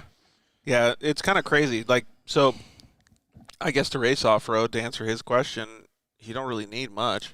Yeah, I mean, taking care of yourself, hydration. What Proctor's Hydration, saying is huge. Dude, I still feel like that's next level. I'm going to call him this week and talk about that. Jeff is running an F1 team. Dude, That's he his really hands is. down over Yeah. there. Hey, so Steve said Chula Vista was epic. Both of them. Oh, and Don brings up a good point to go to Texplex. Texplex, like you went out there and checked it out. Correct. But you didn't see any UTVs racing. Did No, facility was next level. you? Dude, it is so But, I bitchin'. mean, have you watched any of the racing from there recently? Yeah, I I was see there. RJ The and past Ronnie 3 all better. rounds, though, or 2 rounds have been like a mutter. Oh, yeah. That's just Texas for you. I know, but When I was there, it was dry. So it was awesome. the Can-Ams are waxing out there. They really are. Jesus. But, dude, honestly, like, even if you took, like, you could race a unicorn out there. Yeah. Even if you took that out there, you would leave with the hugest smell because it's full moto, Yeah, dude. it's like a Chula Vista like style big. I don't think Steve would be about the whole mutter deal. I hate mud. Oh, I would probably just pack up and leave. I just and that's hate like washing. Texas mud, so it's not Oh, coming off. yeah. Yeah, that's thick. Bad stuff. All right, so going back to like the track and field stuff, when did you do that? All throughout college then? Yeah, I did it. Started my sophomore year in high school. Went to Oregon my freshman year. Transferred to USC. Had a really good year my sophomore year. Got injured during fall training of my junior year, and never recovered from it. So it's 5 or 6 years, but that teaches you an amazing amount of dedication, effort, and level of discipline and work. Intensity too, like anything college sports wise. So that is where I think you were leading when you were talking about the racing part, right?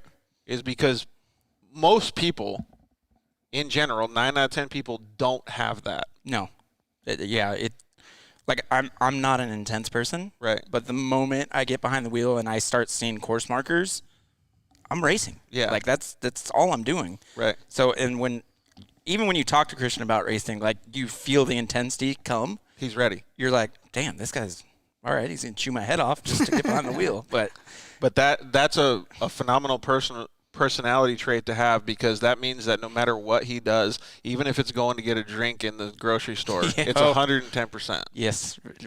If you spend any time with Christian, it's you know all that. calculated. Yeah, but that means you're a thinker, right? Yeah, sometimes too much to sometimes too much to a fault. Gears are turning too quick. Yeah, exactly. And I mean, sometimes when I'm thinking too much, I get a thing called analysis paralysis, which you're thinking too much and you don't act on anything. You just like, oh, is this the setup that I want to run? Or, oh, should I tell Mila or crew chief, should we do this for qualifying setup? Or I don't know. I got so many different things running. Dude, I'm so head. glad that you said that, because I get that like every night, and it's not because I'm anywhere close to as smart as you. It's just because I fucking lose my mind. I keep thinking and thinking. And I'm like, okay, I can't figure anything out. Like I got to figure out how to turn it off. Like total squirreling out. But that's cool that you're able to say that, because now that you're even that disciplined to know how your brain works, that must help you in racing. Yeah, I mean, it's certainly, an advantage knowing that your body can take a lot more. A lot of people quit at only 40% of what they're capable of, just because it gets the second it starts getting hard. Shit, this dude had me in this buggy back here pre-running. It's 130 something degrees outside of Mexico. It was a burner. And he's like, wear a long sleeve, you're gonna get sunburnt. Yeah. I'm like, I was done. It's 130 degrees outside. He's like, no, you're gonna get sunburnt. So he shows up full Under Armour tracksuit ready. I'm like, I'm in like flip flops and shorts, like ready to hang short, on the beach. I overheated really badly. He overheated himself. Were you okay? I'm here. No, were you okay, Rhino? I was perfect. Oh, he was fine. I was loving life. The bright side is I didn't. Were you hydrating on Coors Lights? No, he forgot to pack the water bottles. So. White Claws? No, we had water. We just went. I mean, we definitely wouldn't survive in the wild. We definitely went through our water rations in like the first 10 miles. We were literally like a bunch of You'd be like Bear Grylls sucking the water from cactus. Yeah. Christian's we're 10 miles in and we're out of water. What the hell just happened? I would have drank my own pee if I had any pee left. That's hilarious. It was a scorcher. All right, so knowing that and your level of effort into anything that you do in life, what was the plan when you decided in 2020 area to go into UTV racing? Well, be fully honest, if budget wasn't an issue, we'd really be wanting to be racing trophy truck, just because it's really hard to try and convince a Luke McMillan or Jason. I'm not going to speak for them, but try and convince them to go race UTV over trophy truck. I mean, it's kind of like you said, driving a Ferrari or driving a Honda Civic kind of thing. Yeah. I mean, there's obviously a difference, and ask anybody on the street, what would they rather drive, a UTV or trophy truck? But I'm playing the hand that I'm dealt the best I can, and it's not a hardship. I get to go racing. I mean, like I said, a lot of people don't get to go racing. So it finally went full circle, and he realized he still can have the same amount of fun and that's enjoyment. Really, and that's really the main thing. I mean, whether it's racing a trophy truck or UTV, my brother and I are blessed to be able to do this. And I mean, there's many people who, have come and gone in the sport, and there's many people who are just dying just to get a ride. Yeah. Was any of the process behind the decisions because of all of the people around you that were involved in the TT program, and you wanted them to still be involved in something else, or they were?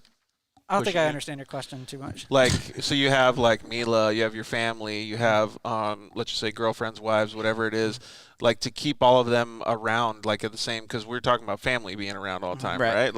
Keeping the racing culture alive in the family. Yeah, exactly, because you're not going to just all of a sudden quit and go on a vacation with your family and have fun, right? Yeah, I mean, this is our sort of what Lindsey Geiser said. I mean, I think the last time we went on a family vacation was like 10 years ago. Whoa. These are our vacations, and racing's, it's in our blood, and it's what we like to do. It's what we're comfortable spending our money on, and it really, as much as it drives us apart and drives us insane, it also brings a lot of joy to our life. Yeah. And really brings us together, and it's how we bond.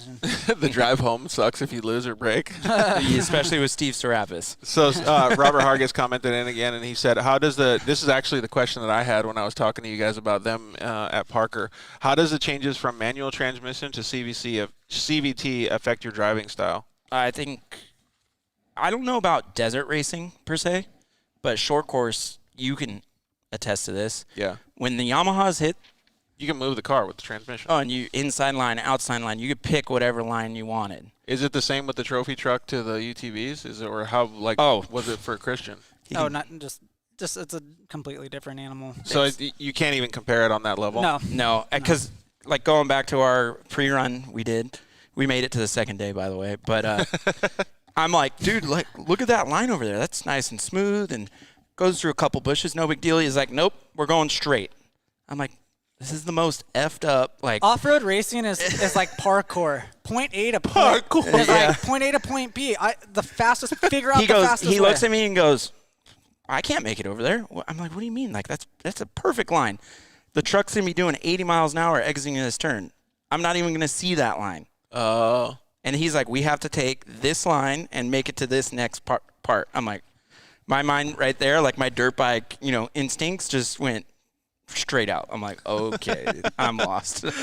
Throw all your thoughts to the curb. That's going to the CVT and the transmission. Like, I guess it's not even a question then. It's a totally different type of. But don't just think you can hop in a trophy truck and be Joey Chitwood and be competitive right away. I mean, like I was mentioning earlier on the show, a lot of these guys got brought up the correct way in 1600 and limited classes. Yeah, or like you. And that's us for Trophy Light. Carrying your speed is everything. Yep. Finding traction is everything. It's so critical. I mean, I'm not gonna give away some secrets to my UTV competition, but I just see so many mistakes being made in the UTV class that good trophy truck guys don't make. That would probably answer the question, is that you see a lot of rookie mistakes from veteran drivers in UTV, and trophy truck, you can't get away with those mistakes. I think UTV hands down has the biggest class of people that have been UTV drivers since from day the one. beginning. Yeah. And me being dirt bikes, being UTV, I've ridden in trucks and buggies now, seeing all this different stuff, like trying to like take that all together. It's kind of like, it's a little overwhelming, but at the same time, like, cool, because you're like, there's so much to off-road racing. It's different in every single class. Yeah. You know what I mean? And the styles are different. Styles are different. The experience is different. Like, it's pretty cool. All right, so let's talk about some of the trophy truck liveries that you've done. Excuse me. Legendary. There's been so many. My dad hates that word. He's like, what's a livery? Well, I just call them liveries because I don't know what other word. Like European graphics, scheme, like a paint scheme. Yeah, your graphics, your scheme, your design. Yeah. So livery is just like very Ken Blockish. It's European. Oh, it's European. Yeah. I don't want to be classified as European. So, what's your favorite graphics scheme that you did so far? I know what his is. It's probably this one right here. Yeah. This White Claw one. The Coors Light one too is pretty up there. Yeah, everybody loves the Corona one. Corona. I tried so hard for them to do it on the UTV. The Corona. Oh my God. That's UCLA colors, dude. We can't do that. Oh, that's why he's doing it. Yeah. No. Big UCLA guy. No. What about the White Claw on the UTV? Well, that was obviously number one. I think the White Claw. Steve shot that down. The White Claw is really trendy. I mean, what we were trying to do is break the internet with that. I don't know if we accomplished that. But you did pretty good. Got some eyes on you guys. White Claw has 2 DNFs. That's the way we look at it. Yeah, so that's why it's sitting over there. Steve accounts that to the pink, right?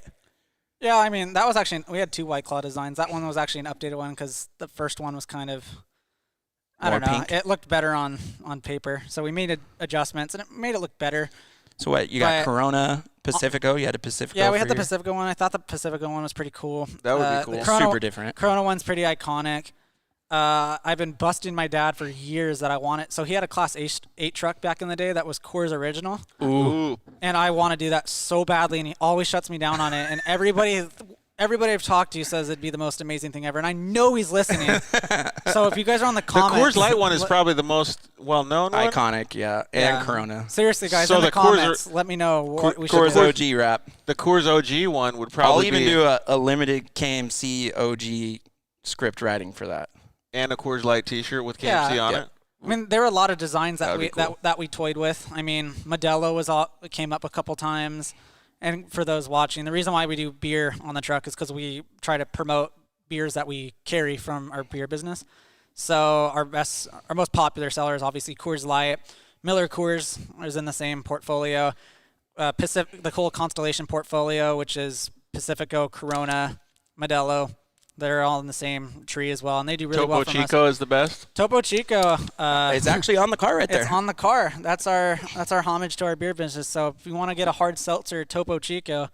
I've never heard of Topo Chico until it was on the car. My brother was so pumped when he saw that. You made me feel like I was lived under a rock. I literally. Well, when I sent you the picture, yeah, I'm sorry. I got deprived. the logo's on his car, and I go, hey, when do I get my Topo Chico seltzer? He's like, what is that? I'm like, it has the logo. You have the logo on your car.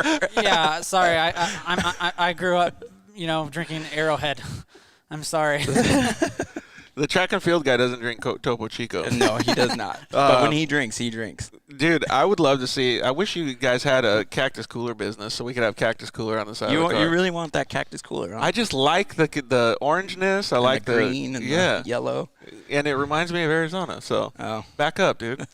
Yeah, no, but we've had a lot of cool designs float around, and obviously, I love getting DMs from people suggesting to do something. I mean, a lot of people DM Brett and I about doing a White Claw truck, and we made it happen. So we definitely listen to you guys. That's sick. So I think these dudes, like him and his brother, tweak out like helmet designs, the suit designs. Like I didn't know how involved they were until like we started designing all this. I'm like, you guys just figure it out because the T-shirt. My brain is gonna go crazy. I think Lindsay did that. Lindsay designed. Well, her and I collaborated. Yes, because Christian always has to have a say in his design. And Lindsay Geiser did a great job. If you guys need team shirts, design, go to Lindsay. She's super easy to work with. And not just plugging her because she was on the show earlier. She was actually great to work with. Yeah, and they've all been friends for a long time.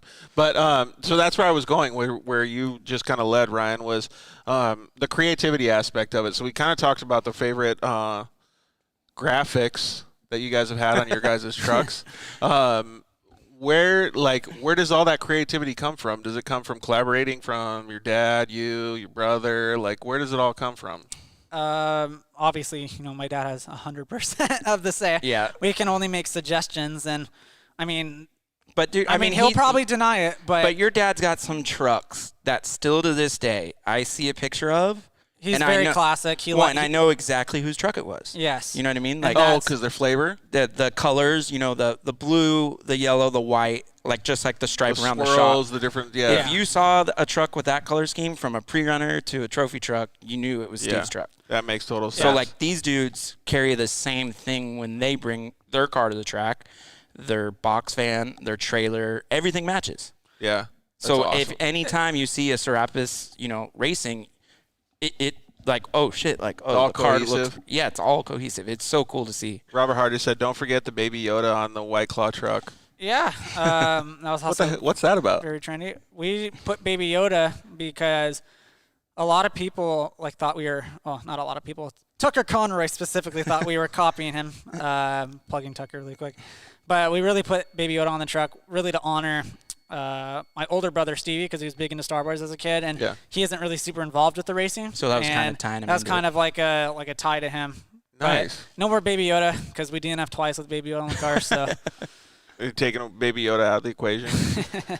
Yeah, we've kind of been there, done that. I mean, Baby Yoda doesn't need to be on. Brian Forrester said the Mike Doherty Class 8 truck back in the day, Subway truck, was the shit. Full send. What truck was that one? I don't know if I was alive when he had the class. I certainly don't remember it. My dad to this day says it was the fastest truck he's ever driven. Really? Yeah, I don't know. Where is that truck now? It was painted Coors Original. Correct. And I see it's in the picture of it's in my older brother's room. Oh, and really? I've been busting my dad trying to get us to do. Yeah, everyone blow up Steve Sourapas. We need a Coors Original. I think it'd be super sweet. We'll do a one race, all in. Dude, that would be cool. What race would it be? 500,000. Whatever race is on our schedule. I mean, Mint. Man, yeah, Something because it'd be big. in the United States. Yeah. That would be super cool. Yeah. But like I said, I like taking suggestions. One thing that we will never have a green race car. You heard it first. My dad is very superstitious about green, so no Heineken or Dos Equis for us. Oh. Which We could do Dos Equis Amber. That's brown. Come though. on. A Come brown on. race car, though? I don't think it would look good. Well, I mean, Coors Originals tan. Well, yeah, but tan and navy blue is different. Oh, Nobody God, else has that. looks But, so good. I mean, remember Dale Jarrett's like UPS 88 Yeah. NASCAR? Oh, It Yeah. didn't really look that good. Never did. So that was a pretty big All fail. right. it was Good call. bold. I appreciate the boldness. Bold but move, Cotton. It didn't work out for him. Did not work out for him. So, well, I guess, yeah, which was your favorite? Favorite. You had to just pick one. Okay, you line up your favorite too, Ryan. I think I'm going legendary, just the Corona. You're not going by design. You're going by just legendary. the legend Like, of it. yeah. When I think of off-road and I see a picture of that truck or the truck on the picture behind us, like Yeah, like I see what you're saying because that's how it makes because you I mean, feel. my childhood was watching Steve and Rob Mack and all these guys race. So Yep. those trucks to me, man, Was like when it? I see it, it's like well, okay, like Yep.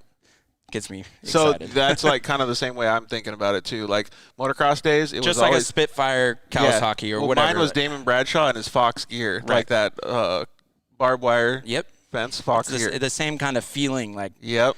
being It like around it gets for you something. fired up, Yeah, dude. man, it gets and me then excited. my actual first introduction to anything off-road was the first picture of the Corona truck. So Really? that's really legendary Yeah. for me too. Yeah, I mean, it's classic design. People know it. Sort of like the Riviera truck. They Right. see an all-black truck and they Yep. know it's Riviera. Yep. Sort of like they see the Corona truck and they know, okay, it's the number 6 Sourapas truck. Yeah. So I think it was cool. I got my first win in the Corona colors and I got my last win in the Corona colors. So maybe they're special to you then? yeah, I think, I say we're going to keep running it. And Sean said Ivan had the OG Coors Banquet beer. Yeah, I still think this is we're on to something here. yeah. So you're just gonna have to convince Steve though. Yeah, that's hard sell right there. I think it's the comments. I Honestly, gotta get the checkbook out. So legend has it that when we were building a Herps truck, the one that we had for a few years before we sold it to Mango, fun fact, my dad is actually currently building a new Herps truck. Yay. And Woo! anyway, OG Coors Light theme coming. hopefully. But essentially, like, we had to come up with a paint scheme for that because the Mason was Pacifico, and we didn't want to paint the Herps truck Corona because the Geiser truck is really the Corona Right. design. Oh. I didn't even want to paint our all-wheel drive Corona at first just because I wanted to associate it with The Geiser. certain Yeah. truck, But that I truck. got executive ordered. Feel And, like you feel like you're betraying. Something, yeah. yeah. So my dad, really shut down Coors Light right away. But a bunch of people were saying, "No, you gotta do it. You gotta do it." Till we eventually gave in, and a bunch of people loved it immediately. Well, And, big announcement. Steve Remember- Sourapas making his comeback yeah, he's actually coming out of retirement. right The there. number 6 with the race at the Yeah, upcoming and- Legacies. Yep, that is true. So we'll be there live on scene. Dude, that's gonna be pretty cool. I'm gonna be fanboy hard. How are we Dude. doing on Instagram comments? Are we giving those guys any And I'm attention? not or- riding Yeah, with you, Steve. I I'm honestly not your don't co-pilot. think I don't think Instagram's really doing anything. Some dude even said to shut it off. I just didn't want to get up. So, Ouch. but yeah. But the Topo Chico one from Kate was pretty cool. Yeah, see? Yeah. So should we get? I think we got one dude on there, but I don't know how Instagram works. Like after I think 60 it minutes. shuts it down or Yeah, so does something weird. I don't know. Maybe these people are backdooring us or something. Who Yeah. knows? But let's just focus on the Facebook and over here on YouTube. It's not getting very many comments, but it's still they're still coming in. So, well, we all know that your favorite was the White Claw one. So, if you didn't have Ryan at KMC on the side of this UTV, what do you think you would have put there? Picture of himself. Yeah, me. Yeah, I'd be like full Ricky Bobby. Full Ricky Bobby. So my buddy Ethan Ebert, he has that on the front of his mod cart. Hell yeah. Yeah, it's pretty badass. That's a bold move. Yeah, Got it's a question. Next race. Next race is going to be Silver State in 2 weeks. And Athena right here. Athena is the name of our Fortin car. Yep. And then, So sexy sounding. yes. it really is. Athena is the goddess of war in Greek. Really? I thought it was like a stripper at Paris. Yeah. Next You're up on stage, you're not supposed Cinnamon. to say that on the show. Come on. Can't take Next this, up on can't stage take is this guy Athena. anywhere. It flows. Dude, you got the stripper guy voice, too. I see. Yeah, there you go. Not that Ryan's I've trying been to there tell us something. ever. If KMC doesn't work out for you, dude, I think Yeah. She does his Yeah. hiring. Just give me a couple cocktails. COVID, no strip clubs anymore. All right, so that's pretty cool. Athena's going to go to Silver State then, huh? Yep, Silver State, and then 2 weeks after that, as Big KMC guy's not going, but I think I'm going to go see you guys out He's there. going to be my media guy. oh sweet, You get the login. And then Beerman All right. announced that the number 6 Corona truck Geiser is going to be at the Legacy. He race. even got a wow emoji on the comment. Put your hands together for Athena. Oh, that's good. Thanks, John. Oh man, he wins the internet. Yeah. We can stop now. We're done. You get a free Dirt Life hat, buddy. Actually, we should give him a free KMC hat. Done. Dude, perfect. All right, so John, DM me. Are you the creative one in the family, or like when you guys go through the process of all that stuff, like you give Lindsey advice, you give the rap guy advice, like who's Yeah. the one that goes through? Yeah, I mean, my brother and I collaborate a lot. It's Oh yeah, Brett- we have a text message thread dedicated to just rap ideas. Really? Oh yeah. yeah. I'm How it feeling looks that, now actually. is vastly different, and hopefully my dad does not out what the design is or was going to be, just Oh, because God. he really hated it. And He was they The have a lot of Athena's current design. He hated it? no, the helmet theme. No. Oh, this. No. How the car Oh was yes, going yes, to the look. original car. Yeah, the original paint scheme. My There was dad a lot not of a fan. F1 like Inspiration. snapshots. Yeah. Oh, really? A lot. Yeah. Dude, I like the way it looks. The way it looks now. Athena's like a pretty sexy beast. This It turned out well. I mean, it would wasn't say- I would our give primary credit to design. Steve, I guess. Yeah, KMC's primary colors. He Oh, wanted perfect. it. He's already running KMC wheels on his Turbo S. So Boom. There we go. Bonus Yeah. points. Yeah, perfect, dude. So that collaboration effort, I'm really actually into this question because I love art, I love design, I love doing all this stuff that like for the projects that I work on. So what's the process that you guys usually go through when you're going to be able to outfit something new? First, I text Brett, and then we blow up every designer's phone and try to get the best price. No, I'm kidding. We work with. Don't call me. We're very selective on who we work with. Obviously, the person who designed the car and wrapped the car, Lil Michael Designs, does a phenomenal job. Super easy to work with. He deals with us, even though Most of these body panels in here. Yeah, right? yeah. Lil Michael's done quite a few of And these. that's a lot awesome. of the big and trophy trucks now. he does a lot of the big trophy truck guys. So just the fact that he chooses to find time for us is it's a tremendous honor. I appreciate Lil Michael doing this. Lindsey Geiser did our shirts, and I think they turned out really awesome. Yeah. Jason Beam with the helmet paint. Dude, I'm still feeling that. Yeah, does a what- lot of like- NASCAR designs, IndyCar, you name it. This came out of left field. Literally. With the Padres. Yeah. But the Padres thing is cool, but like the actual like Well, and this is the actual carbon of the helmet. right, and then it's got the matte on the back, it's got the chrome, or excuse me, the shininess, it's got the glitter, like That's my it's- favorite. The matte with the gloss, just yeah, and the actual carbon of the helmet, like right here and stuff. It's Dude, I'm so like sick. so afraid you're gonna drop that thing straight on live. On. the anxiety. Over My here. finger was like a bowling ball stuck in that freaking thing right there. Yeah, and so Robert Hardis says, as long as nobody steals the Dixie Cup livery, that's on my X3, I'm okay. The Dixie Cup. Is that the one that's like purple, teal? Yes, yeah.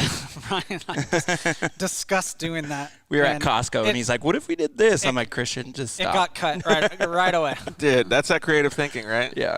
All right, so what's the plans for 2021 then? You already mentioned Silver State. Yeah, so we're gonna do the full Best in the Desert series and Pro Turbo trophy truck. Right now, we're doing the Legacy race. We'll see. I'd like to do more trophy truck races, obviously, but it sort of just depends on how the Legacy race goes. And obviously, I'm open to rides in Mexico. I've been really fortunate to team up with Cantina Racing the last 2 races. I raced with Terrible Herps for about a year and a half, and right now I'm not really tied to anybody now, so it's a blessing and a curse. If If you've ever seen a wanted ad for a trophy truck driver, it's Yes. Christian. Right. Wife's bike, never ridden. Yeah. right here, yeah, I would like to find a ride for the Ball 1000. If somebody thinks I could be a great asset for them, I'd love to do it. Would you do it in a UTV if somebody asked? Probably not, no. Only because it's a lot of time, and my goal is I really want to win overall. If it was your own program, Yeah, that'd be a different story. Even then, it's like still in a UTV. He wants that overall. I want to win overall so bad. Like that's like I'll quit off. If you told me that I had to quit racing off road after winning an overall, I would be totally fine with that. I feel like that's like the pinnacle. Oh, that's like your bucket list. I want to be the first overall. guy to the finish line. Dude, really I love bad. that drive though. Like he gets fired up about it right now. Yeah. Well, my dad won it in 1985, so he's always going to hang that over my brother in my head. I see where the But it's coming from now. I'm going to butter him up, and he's loving it on the other side. So he did an impossible feat that I would bet my entire bank account that nobody's ever going to do again, but he was the only person to win the Bob 1000 in a limited car overall. Really? Limited. In Class 10. Yep, him and Dave Richardson. That's crazy. Yeah. I don't think that could happen these days. 1980. No, it wouldn't. It would take an active. It would take an active Steve Sourapas to do it. He's coming back, guys. That's the announcement. Rumor has it Steve's going to do Legends and try to win overall, right, Steve? Right? In Legends? John asked, does the helmet have the eject system in it? Those Steelos have that? Oh, like the dirt bike helmets. Yeah. I don't think so because think, we're locked into the Hans device. Yeah. Yeah. So it's not the same. Right. My Just One carbon helmet has that, though. Right. So does your new helmet have that or no? Those eject systems are super Oh, cool. in the Moto? Yeah. Yeah. I think any of the top Moto helmets now have it. Yeah, the top tier ones. Right. Robert Hargis commented in again and said, since Ryan said no to the Dixie Cup livery, now I'll never get KMC as a sponsor. No, we'll get you on there, Robert. It's all good. Steve Sourapas Dirt Live says, heard it first. Steve Sourapas is not racing the 1000 in the Legends. not a chance. Damn it. Breaking news. we thought we had him buttered up enough on that one. No way, man. He's getting buttered up for his return in legacy. Him and Mark McMillan, come on. Oh, wow. Dream team. Yeah, I would. So the full Best in the Desert series, and what was your ride home like from Parker? You had a couple of issues that happened in the pits and with the truck. Oh, for the 250 this year? Yeah, the 250 this year. Because Like George was in the pits the whole time. Yeah, so filming that colossal cluster. At least I was able to give you guys a time like that you guys were in the pits for, which did Yeah, make and me. you're the reason why we can't use the Pressure Pro anymore. Oh, because they saw because they saw the Pressure Pro. in Did the they? live feed. Oh, yeah. Oh, way to go, George. Yeah. Big media guy. Yeah. Look at him. He's like, oh, crap. Exactly. At least we got we got the views though, right? We got the likes. Well, thank you for whoever's looking at the Dirt Life little page. Like, I appreciate it. No, but you had to on the drive home. You had to talk about what happened at the race, but it makes it for a better next race. Yeah, and I thought, we had some issues. We broke a hub hat. We're having issues with the car, overheating, which I'm not going to say the reason, but it was a very preventable reason. And Let's just say a very small. Yes, we're not going to disclose it because it will never happen again. And we were really excited to go into Laughlin before it got canceled. Well, I mean, and Laughlin was your last win.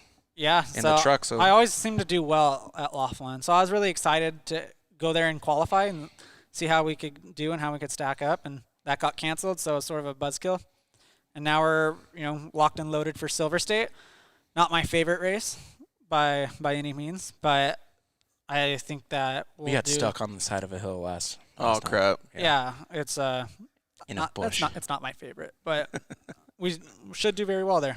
I mean, I don't know. I have a bad taste in my mouth because we have had nothing but bad, horrible, horrific luck there in Silver State. Well, your glass has to be half full this time. Your Dixie cup has to be half full this time, right? Yeah, there we go. Well, I think you guys are going to do awesome, man. Just hearing the way that you guys operate in the past and the way that you guys are going to operate in the future, taking the knowledge that you've all had over the years, and first of all, your mentality is fantastic. Like, I love the way that you think. Like, you're always overachieving, always doing more, 110% at life. I think that's going to be what drives you, not necessarily making the switch from a trophy truck to UTV or all these other things that people will say on the sidelines. Right. It's you guys as a team and you as a person. Yeah, and I'm an open book, so I really like responding to DMs from like the youth kids in the class. Yeah. I haven't gotten too many of them, but I like to you youth kids watching. If you want to send me, DMs on tips, advice, anything really. I mean, I'd love to get to know you guys, and because you guys are the future of the sport, and Christian loves to talk racing. Well, yes, he also loves giving back though too. I live and breathe it, and I remember being a little kid idolizing guys, so I know how that feels. And if I could be somebody's hero, that'd mean just as much the world to me as it would to them. So. Well, I know that you would do that for little kids and things like that, but some of our audience members are a little bit older. What do you think about them hitting you with the DMs too? Yeah, absolutely. I mean, obviously, I try to respond to as many as I can. A lot slip under the cracks, which I feel bad about, but usually the more persistent ones, you end up getting a hold of me. Squeaky wheel. Yeah, I do need an executive assistant to get through my 16 DMs. 16 DMs. Yeah. You do have a busy schedule though. What's a day in the life like Christian like? I can go through today. So, well, no, today's a bad example because I left work a little early to come to the Dirt Life show. But typically, thanks, bud. Virtual fist bump. Yeah, there we go. Let's go. Typical day in the life. So usually wake up around 6 a.m., get a workout in, or before a race, try to come to the shop and help Mila out because he's a one-man show here. And be on time. Yeah. Do not be late. Absolutely. And then I go into the office around 9 a.m. and try to source real estate deals, work with the property management team. We do apartments. So getting experience there and get home around 6:30, 7 and make dinner with my girlfriend. And then start texting me. Yep. Yeah. Blow Ryan's phone up. Yep. All this pent-up energy of text that I just can't send her. So anybody that's got Ryan's number, don't text him after 6:30 because you're never going to get an answer. No, because Christian's just got to light me up. And then if I don't answer text, he goes to Instagram DM. Oh, perfect. He sees a little green light on. You got it all wrong. It goes email and then phone email call first. that never gets answered, by the way. Gosh, I just can't talk to you for 3 hours. I just don't think you just don't like talking on the phone, dude. I think you have like a social. I hate it. Yes. John said Peninsula 1000s are epically difficult. Absolutely. I would have totally agreed to that. And that's this year. Oh, is it? Point to point. That's the one you're coming to, no, George. we hope it's point to point. Oh, they haven't announced it yet. They pushed it I'm going from to be last sitting year. in the truck for a long time. Is this a rumor show or not? Because I don't know. I heard that it might not, which hopefully Jose G hears this and says, yeah, Christian, you're totally wrong. And I'd be totally stoked if you said that. Best in the desert already. You want it to be a loop? Oh, no. Oh, he wants opposite. If it could be a Peninsula run every year, I'd would totally support that. Oh, okay. But they already Why are they switched so Vegas. much more fun? It's because insane. It's that literally insane. I've never done a Peninsula run, but I just watched many videos, and especially talking to my brother and my dad and it brings a whole different area of racing. It's the adventure. Yeah. It's really traveling all the way down some of the most beautiful terrain that you'll see in the entire world. I'd put it against really just about anywhere in the world, and you get to some really remote places that you would never see unless you're doing trail emissions with Cameron Steel or Peninsula Run. Yeah. And it's a lot of It sounds so barren badass. Dude, it's but it's also like you come home and you're like, F that, I'm never doing it again. And then like a week later, you're like, cool. I want to go back. 2 years, I'm going to do it again. Yeah. You got to be a little crazy in the head to want to do a Peninsula Run. Big Steve said, let's win some races. Robert Harder said, Christian already is my hero. Met him at KOH. Oops, it's another chick. Met him at KOH with Jack's Redline, and it was and you were incredibly polite. And open about everything. Great family, great team. That's a good comment, man. I appreciate it. People say good things about you. I appreciate it. He thinks that it's all negative. Oh, yeah. And now Steve says, let's race a 1,000 in a UTV, and I finish. Stop. I'm in. So where are you fitting in? A quarter of the way through? I'll be the middle part you guys don't want to talk about, and Christian can start. Oh, okay. So and then Brett can just fly in the helicopter. Perfect. Exactly. No, how about Brett? So here's what I want to do for the 1,000. If we're talking crazy Peninsula runs, I say no course map, only like 4 Oh, this guy's getting way too crazy. 4 VCPs, you land rush start in Diablo, and you say figure it out. Dude, bring it back OG. Figure it out to La Paz. The only thing you can't do is you can't take the highway. You would get so you know lost. How epic that would be? That'd be so lost. epic. That sounds like that dirt bike Christian race. would be going back to the United States. Dude. That would get you that would be the craziest ever. I'd call that the Christopher Columbus 1,000. Finding America. I think this is India, boys. Yeah. I think I see land. God. That would be kind of cool. All right. Well, if Christian's not going to do it in a trophy truck, you and I and Steve will do it in the. We already know Steve's in. So. In the UTV. Yep. And then Christian can do it in the trophy truck, and we'll all meet up at the end and eat tacos. Because he's getting a big ride. I just feel like from this show, his classified ad's going to be answered. You think? Oh, yeah. I hope so. Mike, Fingers crossed. I'm not sure that helmet's going to fit me anymore. Oh, man. Well, we're going to wind down the show. It's getting a little bit past our bedtime over here. old guy's got to go to sleep. So we're gonna do a rapid fire Q&A. How about let's split these, Ryan? You ask him the first one, and then I'll ask him the second one. First of all, thank you very much, Christian. We really appreciate you coming on and hanging out with us, and Thanks for having me. obviously letting us hang out at this fantastic shop that you guys got.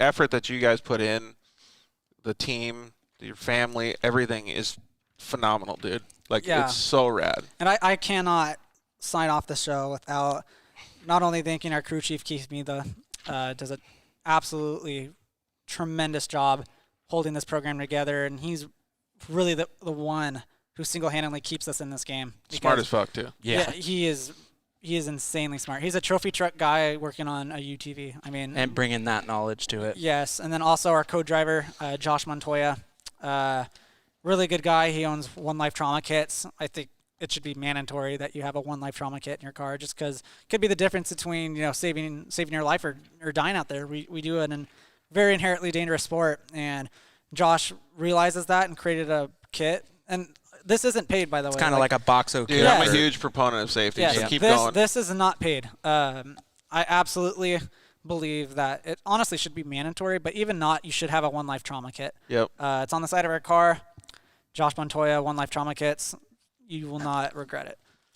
John commented in it, and so did Robert, saying folding maps or hand-drawn treasure maps in that race. How epic would that be? Dude, it'd be like Indiana Jones and big trucks. You'd have to stop, and everyone's like folding out their maps, all pissed off. You'd see like Menzies and McMillan would be like, "Can't use the highway. I'll just rent a ship." Dude, that race would be that race would be pretty epic. I feel like it's so like the guys that are good at poker runs would like totally dominate that race. Oh yeah, the drunk guys. Yeah, exactly. So yeah, like I said, big thanks to you and everybody on your team for doing it. Obviously, thank you to KMC for being a huge part of your racing program. But there's other people that are helping out with the car too. Yeah, I mean, all the volunteers. I mean, the volunteers are really the cornerstone of our team. Having guys in the pits who really only do this for a T-shirt and to be there, be involved. And it's amazing how far people will come for a free meal. It's crazy. I'm kidding. Yeah. No, but honestly, spin a wrench. Seriously, the volunteers are tremendous help. Sponsors, KMC, cannot say enough about the brand. It's Sourapas Motorsports. Oh wait, hold on. We got another view. You guys probably saw it, but there's a badass KMC wheel right Yes, Oh yeah. There you go. Thanks, Mila. He set me up with that. We will not run an inferior part for a discount. We only run the best. Yeah, these dudes use some top quality stuff. It's pretty cool. And the fact that we're, essentially sponsored by the best wheel company in the business, not only in off-road, but they make really good street wheels too that will look really good on your Chevy Silverado or Ford Raptor. I mean, check them out. Christian's still trying to decide what he wants, but yes, absolutely. We got to figure out what we're going to lace up the Sprinter van with. Oof, something new. Absolutely. You guys got new stuff for that? Soon.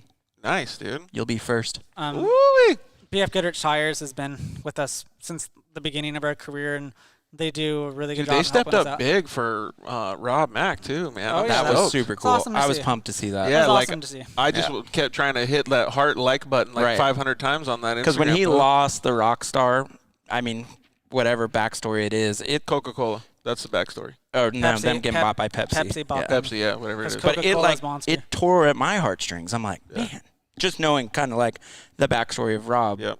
But seeing that, the BFG, that was so cool. Yeah. Super cool. Yeah. So, I mean, a ton of people help us out. I'm not all of our sponsors and all of our volunteers. My mom just texted me, and she would have slit my throat if I forgot her. I mean, she and it was her birthday. Yeah, it was her birthday. Home. I missed going to Mexico. Shout out to the good son over here. Yep. Yes. Brownie points. Yes. So my mom does a lot for us. She puts up with a lot, but she's our number one supporter, number one cheerleader, and couldn't do it without her. So I'll end it on that. Yeah, that goes right back to all the family values that we started talking about. For sure. So, and thank everybody for commenting in and all your guys' questions and stuff. So let's get to it, man. You get the first rapid fire, Ryan. Dunes or the river? Dunes. Ooh, you going dunes? When was the last time you went to the dunes? 2 years ago, probably. Dude, I'm trying to get out there pretty quick. We don't have any play cars. I would love to see Christian in the dunes. Yeah. Our friend Kate over here wants to go to the dunes. Yeah, I'm pretty good. Oh, okay, that's on. Our friend Kate over here wants to go to the dunes as well. Perfect. So let's do it. I'm in. We'll get No Big Deal Hill to lead us because that dude can lead a dune ride. What, you saying I can't? I don't know. It's a battle. All right, let's do it. Three-wheeler or quad? three-wheeler. Come Ooh, on. he Death likes to live. machine! I don't He likes to live life on the I don't edge. sit while I pee. Oh, here we go, man. Cinderella or Osborne? Oh, that's a good one. Oh, he's. Who do I like more? Or Yeah. I like Cinderella, but both can ride. Yeah. He's Cinderella all day. All right, what if you had to pick between, this is controversial, Webb or Roxon? Roxon. Yeah. So, Roxon. All day. dude, did you guys watch Supercross this weekend? Dude, it's been so good. Oh, my God. Like, I just want to have a show on that, but, I'm like, so pumped Roxon won that Saturday race because I all know, it did was dude, but- piss Webb off. it's so intense, man. I don't think there's enough fist fights in. No, it's getting there. And It's then almost there. I feel like McAdoo is lucky to have his appendages now, Jesus dude. Christ. How has guy- that kid not lost a limb? That track that they had in Atlanta was just fifth gear tap the whole time, man. Yep. It was pinned. Pizza rolls or jalapeno poppers? Pizza rolls, Ooh. I would have been poppers. Yeah, I'm going poppers too. Coffee or tea? coffee. Oh, okay. Are you going Starbs? Who do you think I am? Basic? No way. Oh, You were you're White Lightning in I'm college, doing so I'm doing you're home. basic White Lightning. I'm doing Angel Coffee. That's my girlfriend's name. Hi, Angel. Oh, okay. She makes a nice More brownie fresh, points. fresh Dude. coffee. That's Favorite Coffee's addicting. You could lose a lot of money spending coffee. fun fact, I've never tasted coffee in my life. I don't like coffee. Yeah, you don't like coffee either? It's acquired. It's Acquired taste? Yep. Yeah. My dad's acquired it for sure. Favorite soda? Ooh, either vanilla Coke or Mountain Dew. That's basic. That's pretty basic White Lightning. Yeah. If you could have a superpower, what would it be? Ooh. Predicting the future. Predicting the future, That's not his- changing the future? Well, Seeing I the I guess future? if you could predict it, you like could do if whatever you want. Yes, Yeah. if you can accurately anticipate the future, He's probably thought about this before. You'll be best prepared. I feel like sometimes he can. Like he's on that level. Dude, Uggs or Crocs? Neither.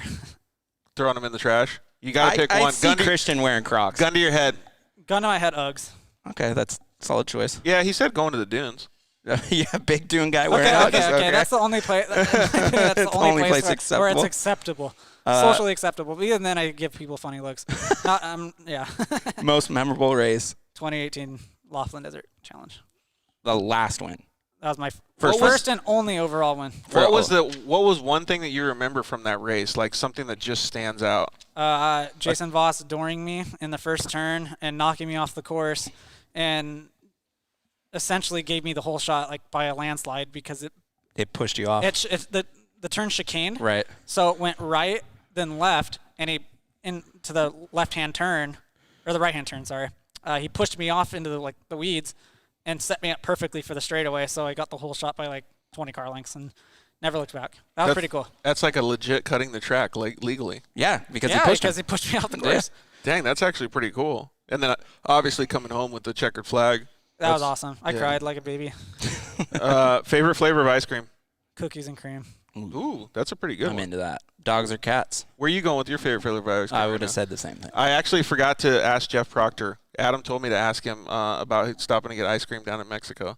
Should ask him about his love for dogs. Did you Jeff? see that? Did you see that bit of him like picking up dogs and they were all just like Hating him? Really? It was so awesome. It He loves dogs, though. was so awesome. What's That was a good soundbite. Dogs or cats? Dogs. Netflix or YouTube? YouTube all day. All day. You're getting some deep holes on YouTube. Dude, hard. Yeah. Like, once you get into YouTube, you're never getting out. never getting out. I probably spent 25% of my life on YouTube. Dang, dude. You're going down the rabbit hole. Yeah.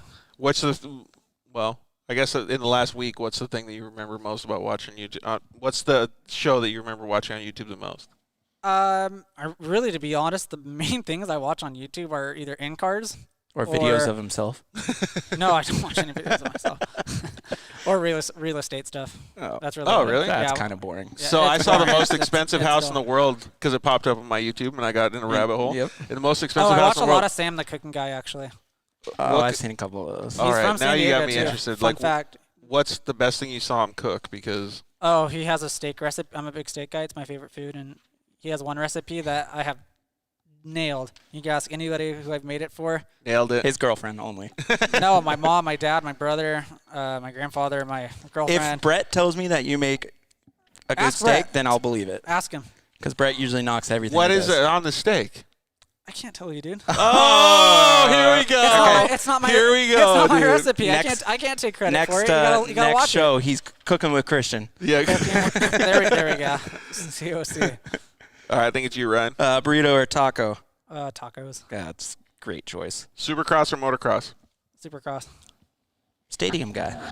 Big stadium guy. Big. Usually the guys that answer Supercross are short course guys too, Yeah. but clearly not this guy. He just likes to watch it. I only watch Supercross, to be honest. I don't watch Pro Moto. Dude, motocross is so gnarly. It's so gnarly. It's literally like desert racing and short course.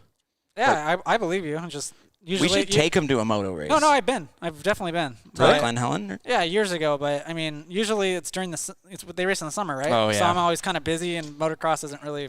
Dude, on the when you forefront see a of my pro motocross like in like a Redbud or Yeah. like in Colorado or something, it'll freaking it blows Glen Helen out of the water. Those 30 minutes plus 2, man. Those guys are animals. Dude, fully. What other form of racing would you like to try? Rally. Yeah, that's a good one, dude. Oh, fun fact. We are now a Subaru sponsor. You're a Subaru Nice. sponsor? Yeah. They need a driver? Dude, that's that was tight. coming. Yeah. Give him the option to ask at least. Yeah, we could try. That's Let's pretty do it. That's pretty cool. man. Like the Subaru team Travis is on. That team. Nice. Vermont Ooh. Speed. Do they need a driver? They already have 2. Seminuk and Do Travis. they need 3? You can be like the backup. Yeah. I'll just take in it. case. All right, last question of the night, bud. Chips and guacamole or French fries and ranch? French fries and ranch. All day? I figured Not you'd all- be I a mean, Not- that's not coming all from day. the basic White Lightning. Yeah. Not all day. but Coffee, French Yeah. fries and ranch.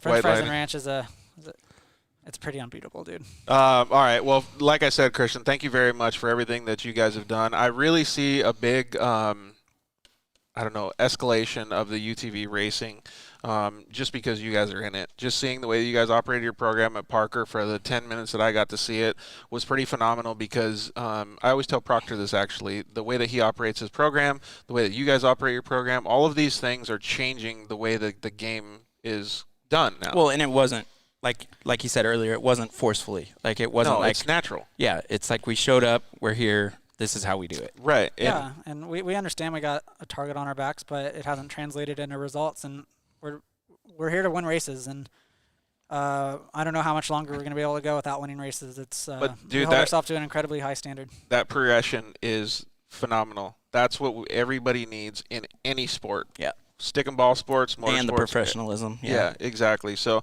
I can't wait to see what you guys do in the future, man. I really appreciate you letting us come to the shop as well. And thank you, everybody, for chiming in. Next week's show, we have Chris Blaze coming on. He's a professional side-by-side racer. Another KMC racer. Another KMC racer. And we're going to be up at IMG Motorsports talking to him. He's got a pretty special story, man. He still does work on motors, and unfortunately he was hurt in a motorcycle accident, just very similar to me and some of our other guests like James Jeremio. So we're going to talk about his whole story, how he gets around the track, how he wins races, and just have a whole bunch of fun with him. Thank you guys again for watching. Thank you to KMC for supporting the show so much. Thank you to EFX Tires. Thank you to guys over at Shock Therapy. You can use the code DIRTLIFE at shocktherapist.com. Thank you to guys at Zollinger Racing Products. You can use the code DIRTLIFE at zollingerracingproducts.com. Thank you very much to the guys over at CryoHeat. Please check out cryoheat.com and see all the services that they offer. And you can use the code DIRTLIFE at solderweld.com to get all your discounts. Thanks, Ryan, for co-hosting, bud. Yeah, and tune in next time for Cooking with Christian. Yeah, exactly. So we appreciate everybody for chiming in. And Fun show. Yeah, we love you guys. See you next week. Later. Thanks for listening to The Dirt Life Show.